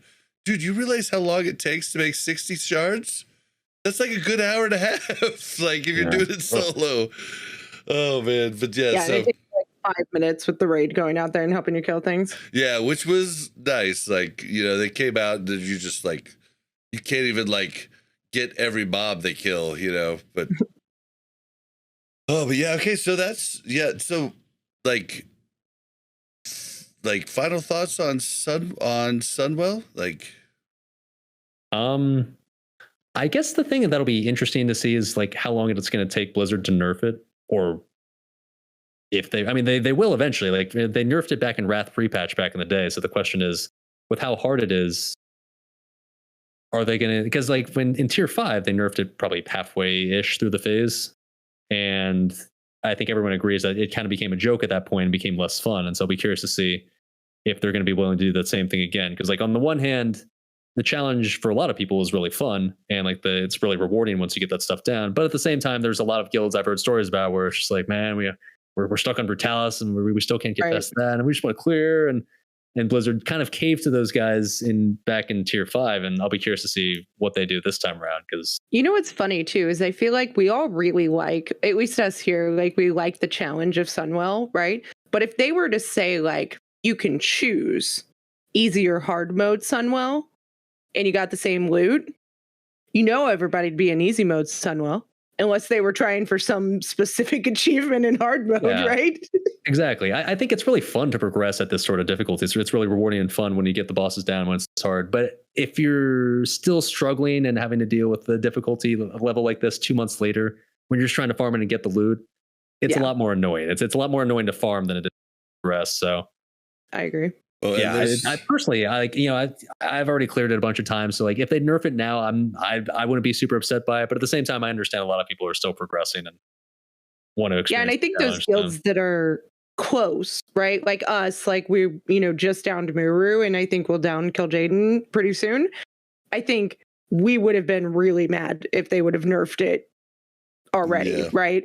And I Yeah. think there's going to be guilds at that point in a couple weeks, right? When maybe that's coming. I mean, it started mid-May, I think.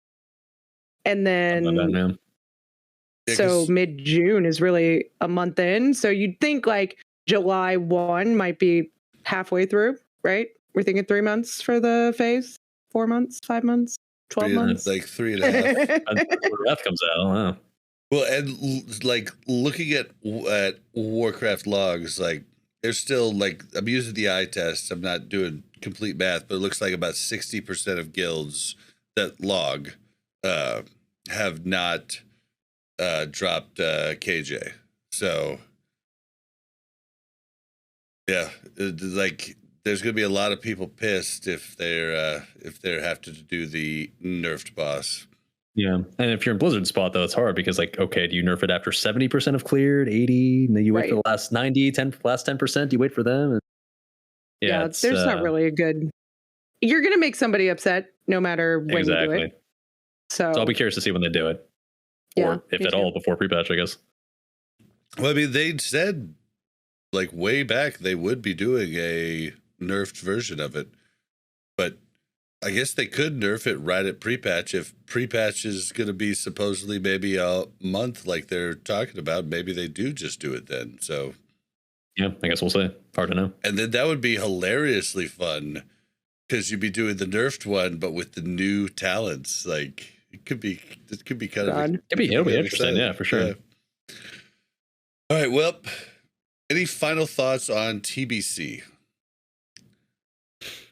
Well, I mean, obviously it's not over yet, but I'd say at least up to this point, I'm a person who had never played TBC before. I'd played vanilla a lot on private servers going into Classic, so I kind of knew what to expect and knew what I was getting into, and I already knew I loved it. And TBC, I didn't really know that because it was, unless you'd play a bunch of private servers, I'd played it back in the day in retail, but that doesn't really mean a lot in the context of how you play it today. So it's been fun. I mean, personally for me, I've enjoyed it. I don't like it as much as vanilla. I think for me, there's something just hard to describe about vanilla that just makes it a close to perfect game for me. And yeah, I think TBC, while it's been a lot of fun, I think with vanilla, it's a sort of game where I'm like, I know for sure in my head, like, yeah, I'll definitely play it again at some point. I'm not sure I'd want to repeat TBC again. I'm kind of there with you too. Mm-hmm. Yeah, but it's been fun. I'm glad I played it. If I remember correctly, though, you didn't play like a ton of hardcore in Wrath either. No, yeah, I'm the same way going into Wrath. I don't really have any experience outside of playing it for a few months. I know it sounds like you've got a lot. Dude, I was just telling you, I played I played vanilla through the first tier of Kata. And Wrath is my favorite. Classic vanilla is my second. TBC is my third. So I think you're going to have a blast, and you're no longer going to have to fight for certain groups. Like you're going to have to fight to get the rogues to tricks of the trade you, but there's very small things, kind of like being in a hunters group in Classic. Like the raid buffs are sick. Like everything becomes kind of level playing field across the board for a lot of things because like there's no like getting multiple lusts. Like the whole raid gets the lust. Like everybody gets the totems. It's a blast, dude. I think you're gonna have a good time. Yeah, I'm looking forward to that part absolutely because I think one of everyone's hated parts about TBC is the fact that everyone's had that experience where 1 week, like, sorry, you're going to be in like this group instead of the good one. God, nobody wants to be in the bad group, and like we've all been put in it at some point. I'm looking forward to the part where you just join the raid and Shadow Priest group every time. Exactly, yeah, and like if you're the warrior, you want to be like in the feral enhanced. Stick you in the group with just the rest of shaman. It almost feels like you've lost the game before you even start the raid because you know why am I here? And then even worse, advantage. You go on an alt run and all of a sudden you don't have Wind Fury in TBC. Yeah, and that disappears in Wrath too. Like you don't have to worry about Wind Fury. Like I mean, it's like Warrior and Rogue is going to be fun in Wrath. I'll be curious to see because it seems like going into Wrath, there's the same sort of situation of when we were coming into TBC where everybody's saying different things about how classes are going to be. And I think in going into TBC, I was maybe a little too naive and believed too many people, and a lot of them ended up being very wrong. So I'm going into Wrath much more of an open mind, and I'll be kind of curious to just play the game on my own and judge the classes on their own, because you got people saying what I want to do. You're playing good classes because, well, except the shaman. Except shamans, yeah, from what I've heard. Yeah, but mage and warrior, you're gonna pump, dude. Like, yeah, like don't even worry about the first phase. Like everything starts at Ulduar. Like you're gonna have a blast. Warlocks are gonna have a blast. Like these are classes you could stack. You could stack so many different kinds of classes. It's going to be fun. Like you're going to have a blast, and there's going to be a lot less to worry about, a lot less to bug your raid leader about getting in certain groups. Like it's going to be good for raid leaders too. Like, so I think you're going to have a good time. What are you most excited for in Wrath? Most excited for? I mean, outside of like what we literally just talked about, how you don't have to worry about your exact group comp anymore. I mean, Wrath is kind of put on this pedestal, right? Like as a person who didn't really play, I mean, I played a few months of Wrath back in the day, but not in any sort of serious context. So a lot of people, when they talk about what was the best expansion or best era ever of WoW, it was Wrath, right? And so people love to talk about how like, how amazing Ulduar is and how amazing he is, and I've never done any of those. And so, dude, you're such a treat, dude. I'm looking forward to doing like all these mythical raids that everybody talks about. And SAR 3 Drakes. Oh my gosh, you're for such a treat. Yeah, because it's rare nowadays that I get to experience new raid content that I've never done.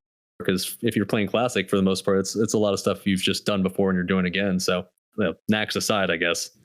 Yeah, everybody loves to talk about how amazing Ulduar is. Like, I'm excited to find out for myself. Well, and even PvP gets, like, I would implore you to try PvP. It gets better because, like, right now, everything PvP, different talents are chance to resist moves. So, like, a rogue could have a 5 bubble, kidney shot that gets resisted, and that changes a game. That doesn't happen in Wrath.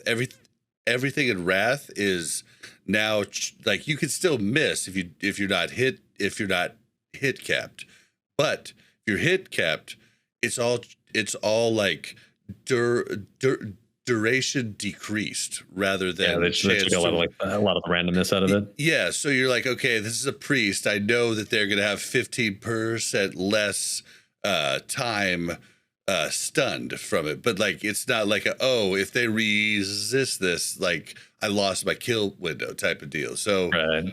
PvP gets a lot more fun. There's a lot of stuff that gets a lot more fun. Just right now, what are you thinking for main? So I don't want to make the same mistake that I made in TBC, where it's like I gave up on the Warriors. I'm gonna, even though I've heard that Warrior is pretty underwhelming, at least early on in the game, I'm gonna stick with Warrior going into Wrath and play the long con if anything, because I know by the end everyone agrees there could be god tier pumpers. So it's more of a question, I guess, of when you kind of start to become that. But whenever that is, I'm willing to wait for it. Late Ulduar, you're gonna start like basically the same. Like when Armor Pen starts to come in big, you're going to start to pump. But ICC, you're gonna be a god by that time. That's what I've heard. I'm looking forward to that. Yeah, I mean, and that's just like something that just we saw throughout it. So, and then everybody talking about warrior tanks, like we did 3 Drakes up. We did Yogg, no lights. Like we did all these hard modes, and we had a warrior main tank. So I think the private servers are kind of like off on their numbers, because I think warrior tanks are going to be just fine. They just take a little bit more work gearing wise. So really, okay, yeah, I have no idea what to expect, because I've heard plenty of people trash on warrior tanks. Because that's the thing, like everybody, just like in TBC, has so many different opinions on how this class is or isn't going to be. And like I just like this time around, I don't want to believe anybody, because somebody's probably right, but I don't know who is right about it. TBC right now, warrior tanks are good. They just take a different gear. Are they? I will stand by this. They just take a different gear set for every boss. It's extremely complicated, extremely hard. Like, but they can be the best tank in TBC right now if you have like an amazing person who could just like change gear for every fight, but across the board, it's going to be easier to play any other tank. But Warrior is still amazing. The problem is like it can be good, but like you just said, it's easier to be better on, like, if you're Feral, it's easier to do better threat. If you're Paladin, it's easier to just do AoE tanking because you just press Consecrate and there you go, all the mobs are on. And fucking Warrior has like 75,000 buttons and changing, stances and everything else. Like, the problem with Warrior is just like it doesn't. It's not the best at anything. Like if you want to if you want to maximize your threat on a target, it's like you just bring a Feral. If you want to maximize your AoE tanking ability, it's kind of a Paladin. So if you've got a Warrior, the issue is that it's going to be okay in all of the roles, but you have to justify why would you bring it over the Feral tank or why would you bring it over the Paladin tank. And yeah, you're saying it's God tier. I haven't really seen the results you're talking about. I'll take your you would have to have like an extremely good player, but like I will say they're God tier at one thing. That's naked taking with a shield, because they're uncrushable with shield block. That is true. I mean, I think the problem though is mainly like that nowadays, like what you look for in a tank isn't necessarily how good they are at surviving. Like, sure, you want to make sure your tank is chonky enough to not just get insta-murked, but it's really more about how much threat they can do and how many mobs they can tank at the same time, because that's all everybody wants to do.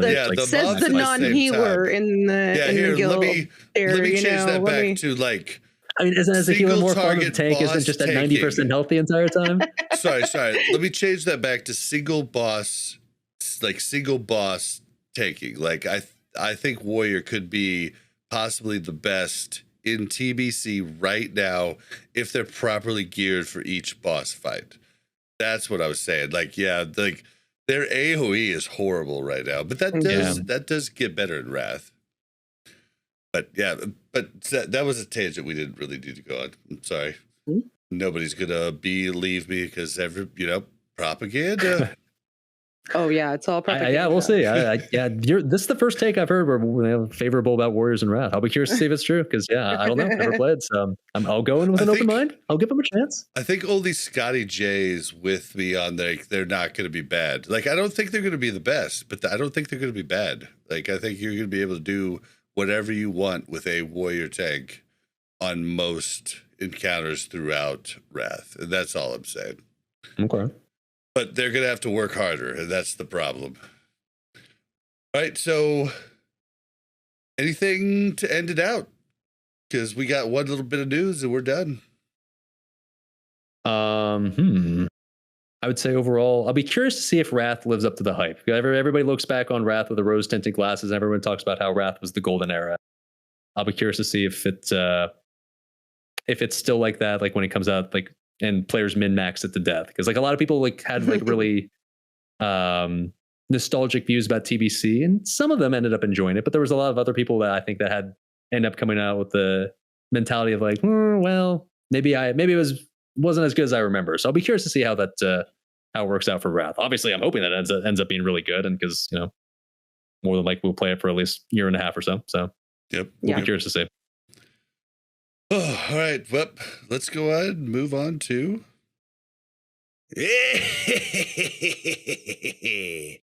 time for the news.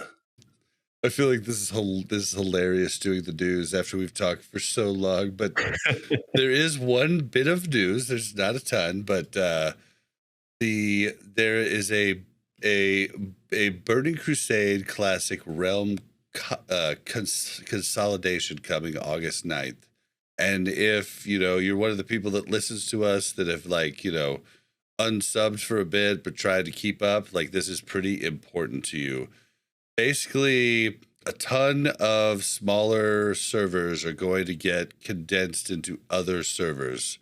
You currently have free transfers from these servers. I don't know if I want to read them out. I'll put the link in the show notes so you guys can check it out.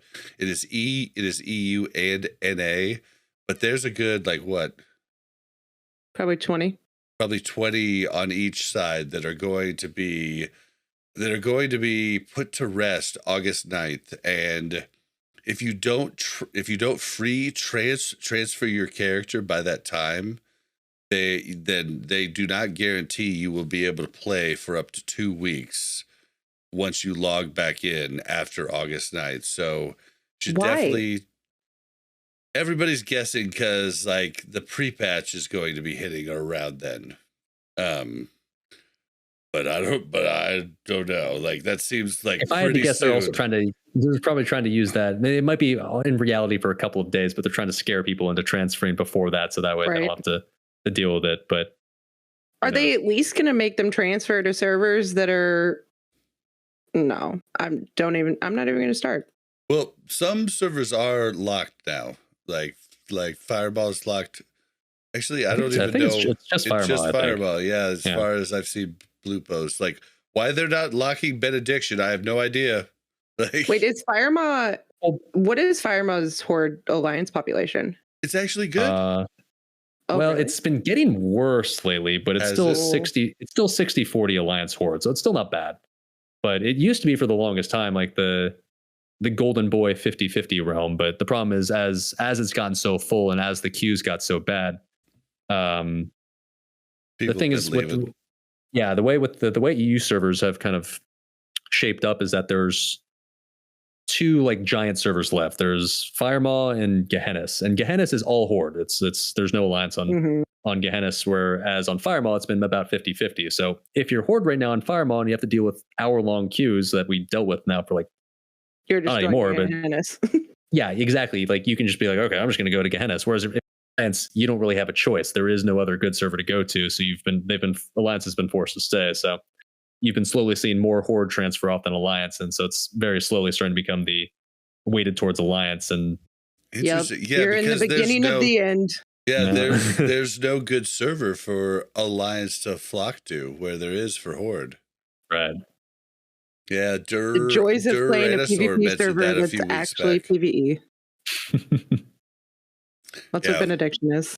It sucks, dude. We're like, I went from white main at the end of vanilla, having like almost 50-50 from like AQ on, and it was glorious.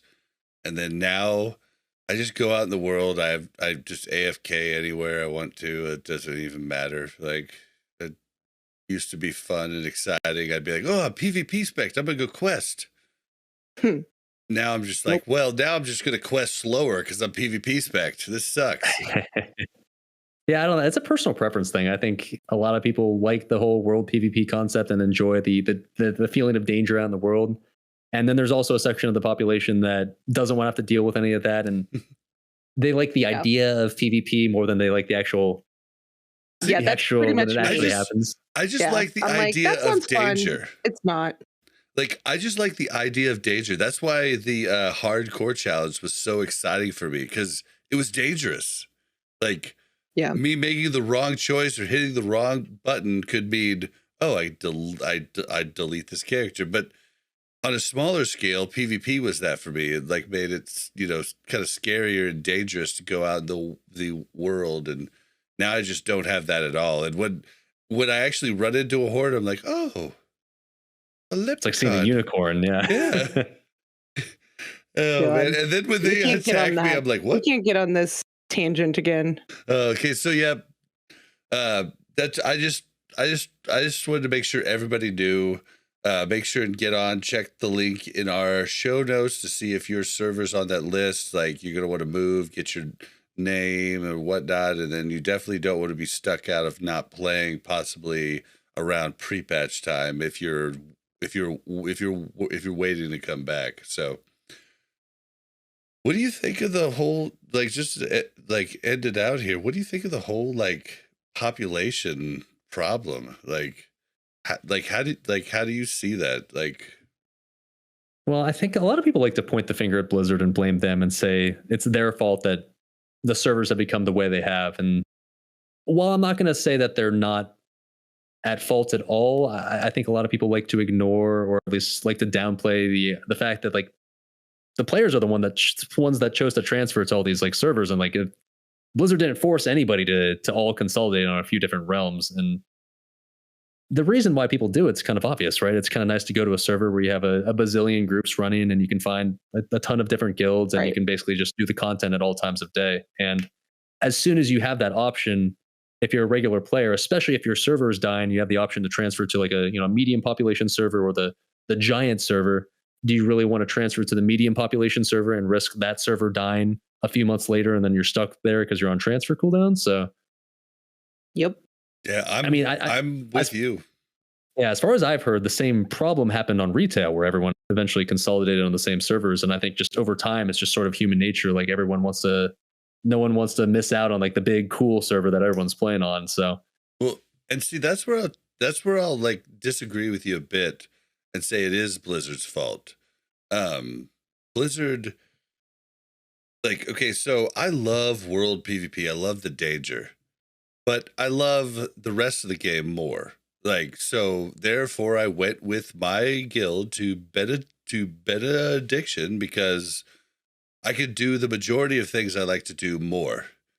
Right. But it is a real bummer. Like, I think back to TBC doing the Isle of Quell Danas dailies and having to like go in a group of 3 or 4 to like fight off the hordes. So like you guys were still doing the dailies around each other, but you guys weren't attacking because like, you're going to step to this? Like, now they are going to, like, that was a fun mini game inside the game, but I could deal without it as long as I could do the other stuff. So I'm, of course, going to go to the big server, but everybody's going to do that. So if Blizzard really wanted to make it, like, right, they would have, like, controlled those moves, and they would have blocked it at some point and been like, okay, now only Horde can come to this server, etc.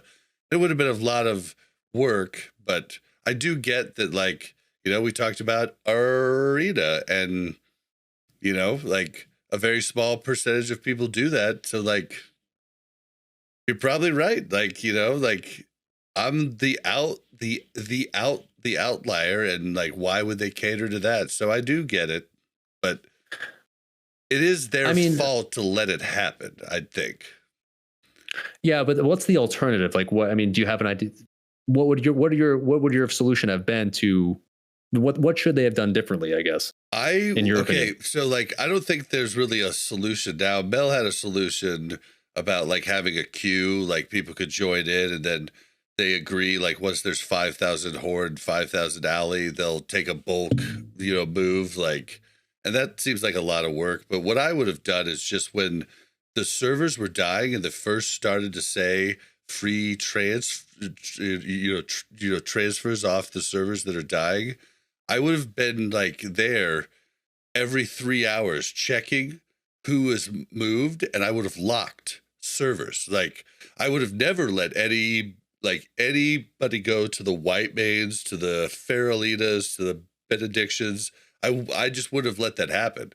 I would have locked it, and like maybe I lock it for just Horde or just Ally, and let the other fill up, and then it would have to been a process. You're checking every few hours, like for weeks when they were killing off the dead servers. But now that it's done, I don't think there's anything you can do. But it's something that you could have done preemptively, in my opinion. That might have helped, but I think the issue with that, I think the issue there is it's not just the free transfers that cause this imbalance. Like you've always had the option of transferring to whatever server you want to if you want to pay for it. And I think over time, the reason why the mega servers have become so large is because people are just choosing to pay for the transfers there. Not everyone, obviously, they've had some free transfers there, but the question is like, would this have happened regardless of whether they closed off the transfers or not? Like if they stopped the free transfers, I mean, you could just straight up stop transfers completely to a server. But then at that point, what happens if a guild was in the process of doing it and like half the guild transferred, half didn't get, all of a sudden like the half gets broken up, and like that's something we've talked about before too. Like a guild transfer button would be like pretty good for like a lot of guilds too. Like. Yeah, it'd be interesting. I think the issue is it's really easy to say that like Blizzard should have done something to control the faction balance and to control the server populations. But then whenever anybody comes up with a solution, there's always repercussions and there's always like these downsides that no one ever wants to talk about. Like, for example, you're talking about like how, like, once there's a certain number of faction on each server, you lock it, right? But then what happens if you're a guild on that server who wants to recruit people, and now all of a sudden, like, you can no longer recruit people that are out of your server? Like, you're forced to just like, well, I guess we just have to recruit the people on your server. And like, what happens if a person used to play with that says like, hey, I want to play with you, but now you can't because sorry, our server's already locked. And I think Blizzard, it's easy from our perspective to say, I mean, look, I'm not trying to defend Blizzard here. I'm just trying to look at it from their POV. Oh no, dude, I totally get it because I've went through all these things. I sometimes would stay up late at night thinking about how it could have been changed, and then I keep like having arguments with myself. Like it's a hard thing to do.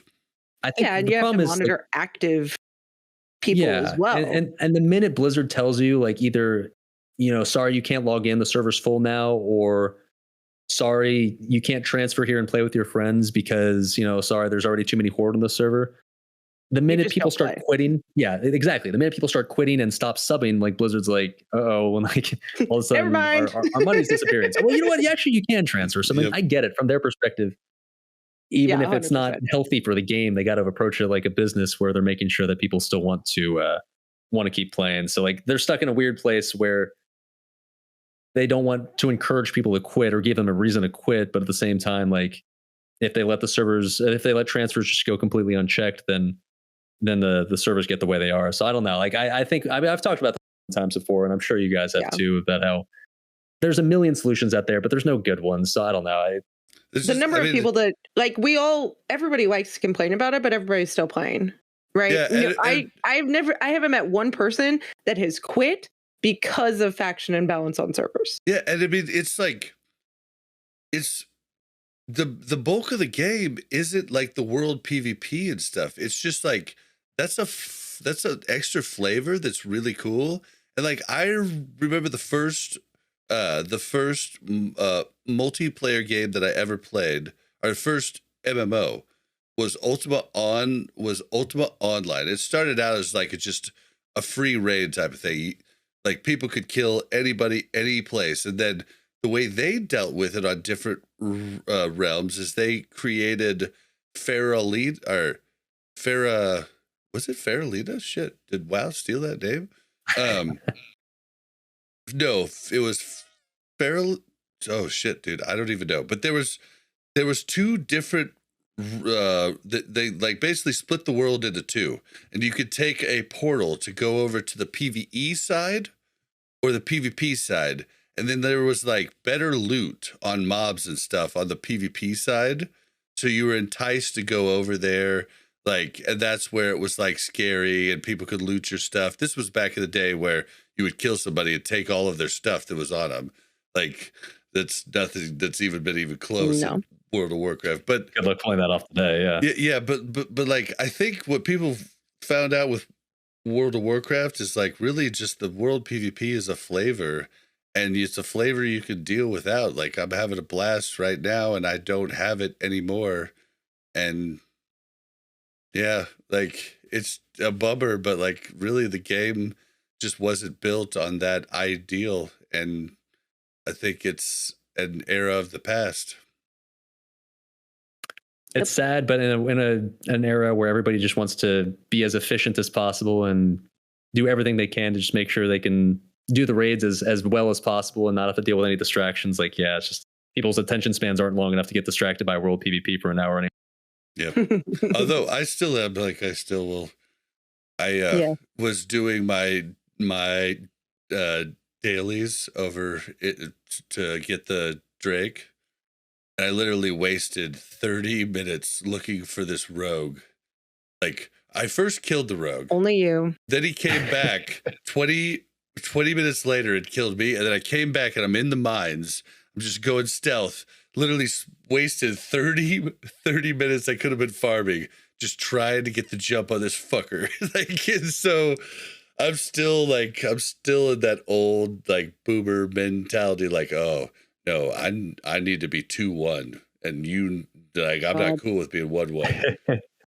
Yeah, and it's cool that you enjoy that because I can definitely say that for me in that scenario, exact same scenario, I'd just be like, I just want to do the quest, man. I don't care. You would Like, probably just stop like playing me. layer swap. Be I like, just "I'm layer done hop with back it." to doing the quest. And yeah, unfortunately, I think that's probably what most people would do as well. So Mhm. there's not enough Yep. people to really want to be able to sustain the Well, and I'm world pretty PvP sure like you're talking about. I'm pretty sure that's what he did. He just layer swapped. So yeah. Oh, I'm a old boomer. Bygone era. We're all dying off. All right, well, guys, that's gonna be it. We're not gonna do the we did go we went definitely longer than I thought we were gonna go, but it's been amazing. So we're gonna save the retail interview for some other week where we go short. So it's you'll get that some other time. But Dali, I do want to play you our discussion bumper just because you haven't heard it. Like, because I don't think you've ever listened on audio. So this is what we use for discussion.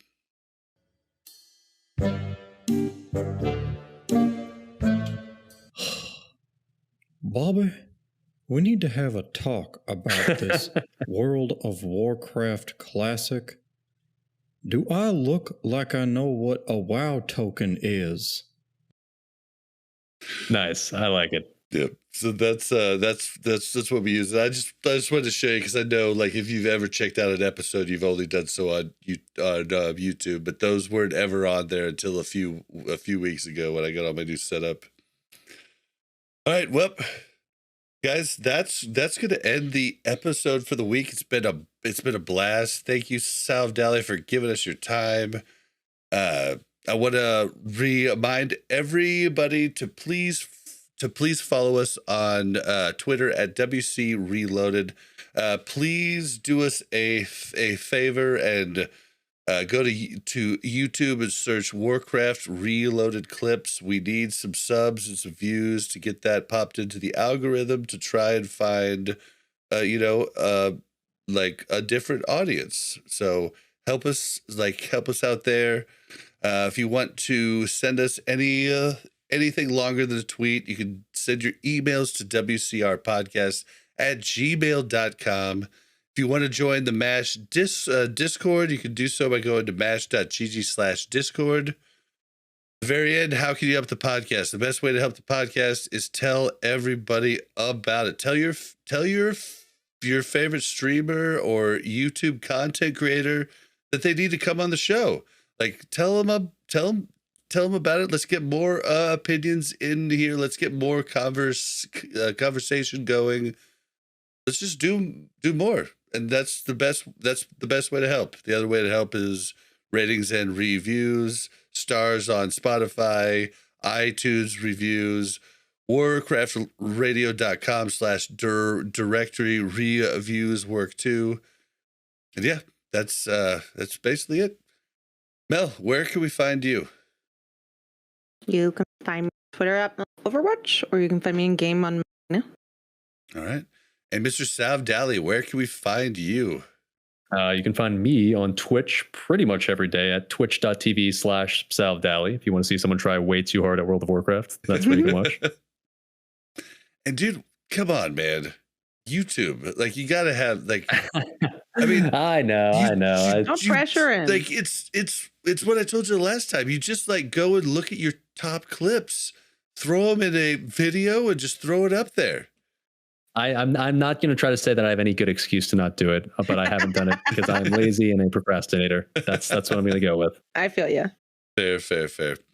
All right, you can find me on Twitter at blazin_Bob. That's BLAZZIN_BOB. You can find this show streaming live Fridays or Saturdays at twitch.tv/blazinbob, and you can find me streaming sometimes. I'll probably be streaming tomorrow night. We were going to play tonight, but the show ran a little bit long, so we're probably just going to go watch Ted Lasso because got 4 episodes into that, and oh my god, that show is good. It's been on the short list forever. I don't know. Do you watch a lot of shows? I haven't watched it. No, I can't say I have, but holy shit. Like, I'm just like, I put it off forever, and now I've watched a few episodes. I'm like, I just need to watch more of this. Oh god. All right, guys. Thank you so much, and we're out. Bye. Thank you very much for checking out Warcraft Reloaded podcast. Make sure to like and subscribe and hit that bell so you don't miss any future content.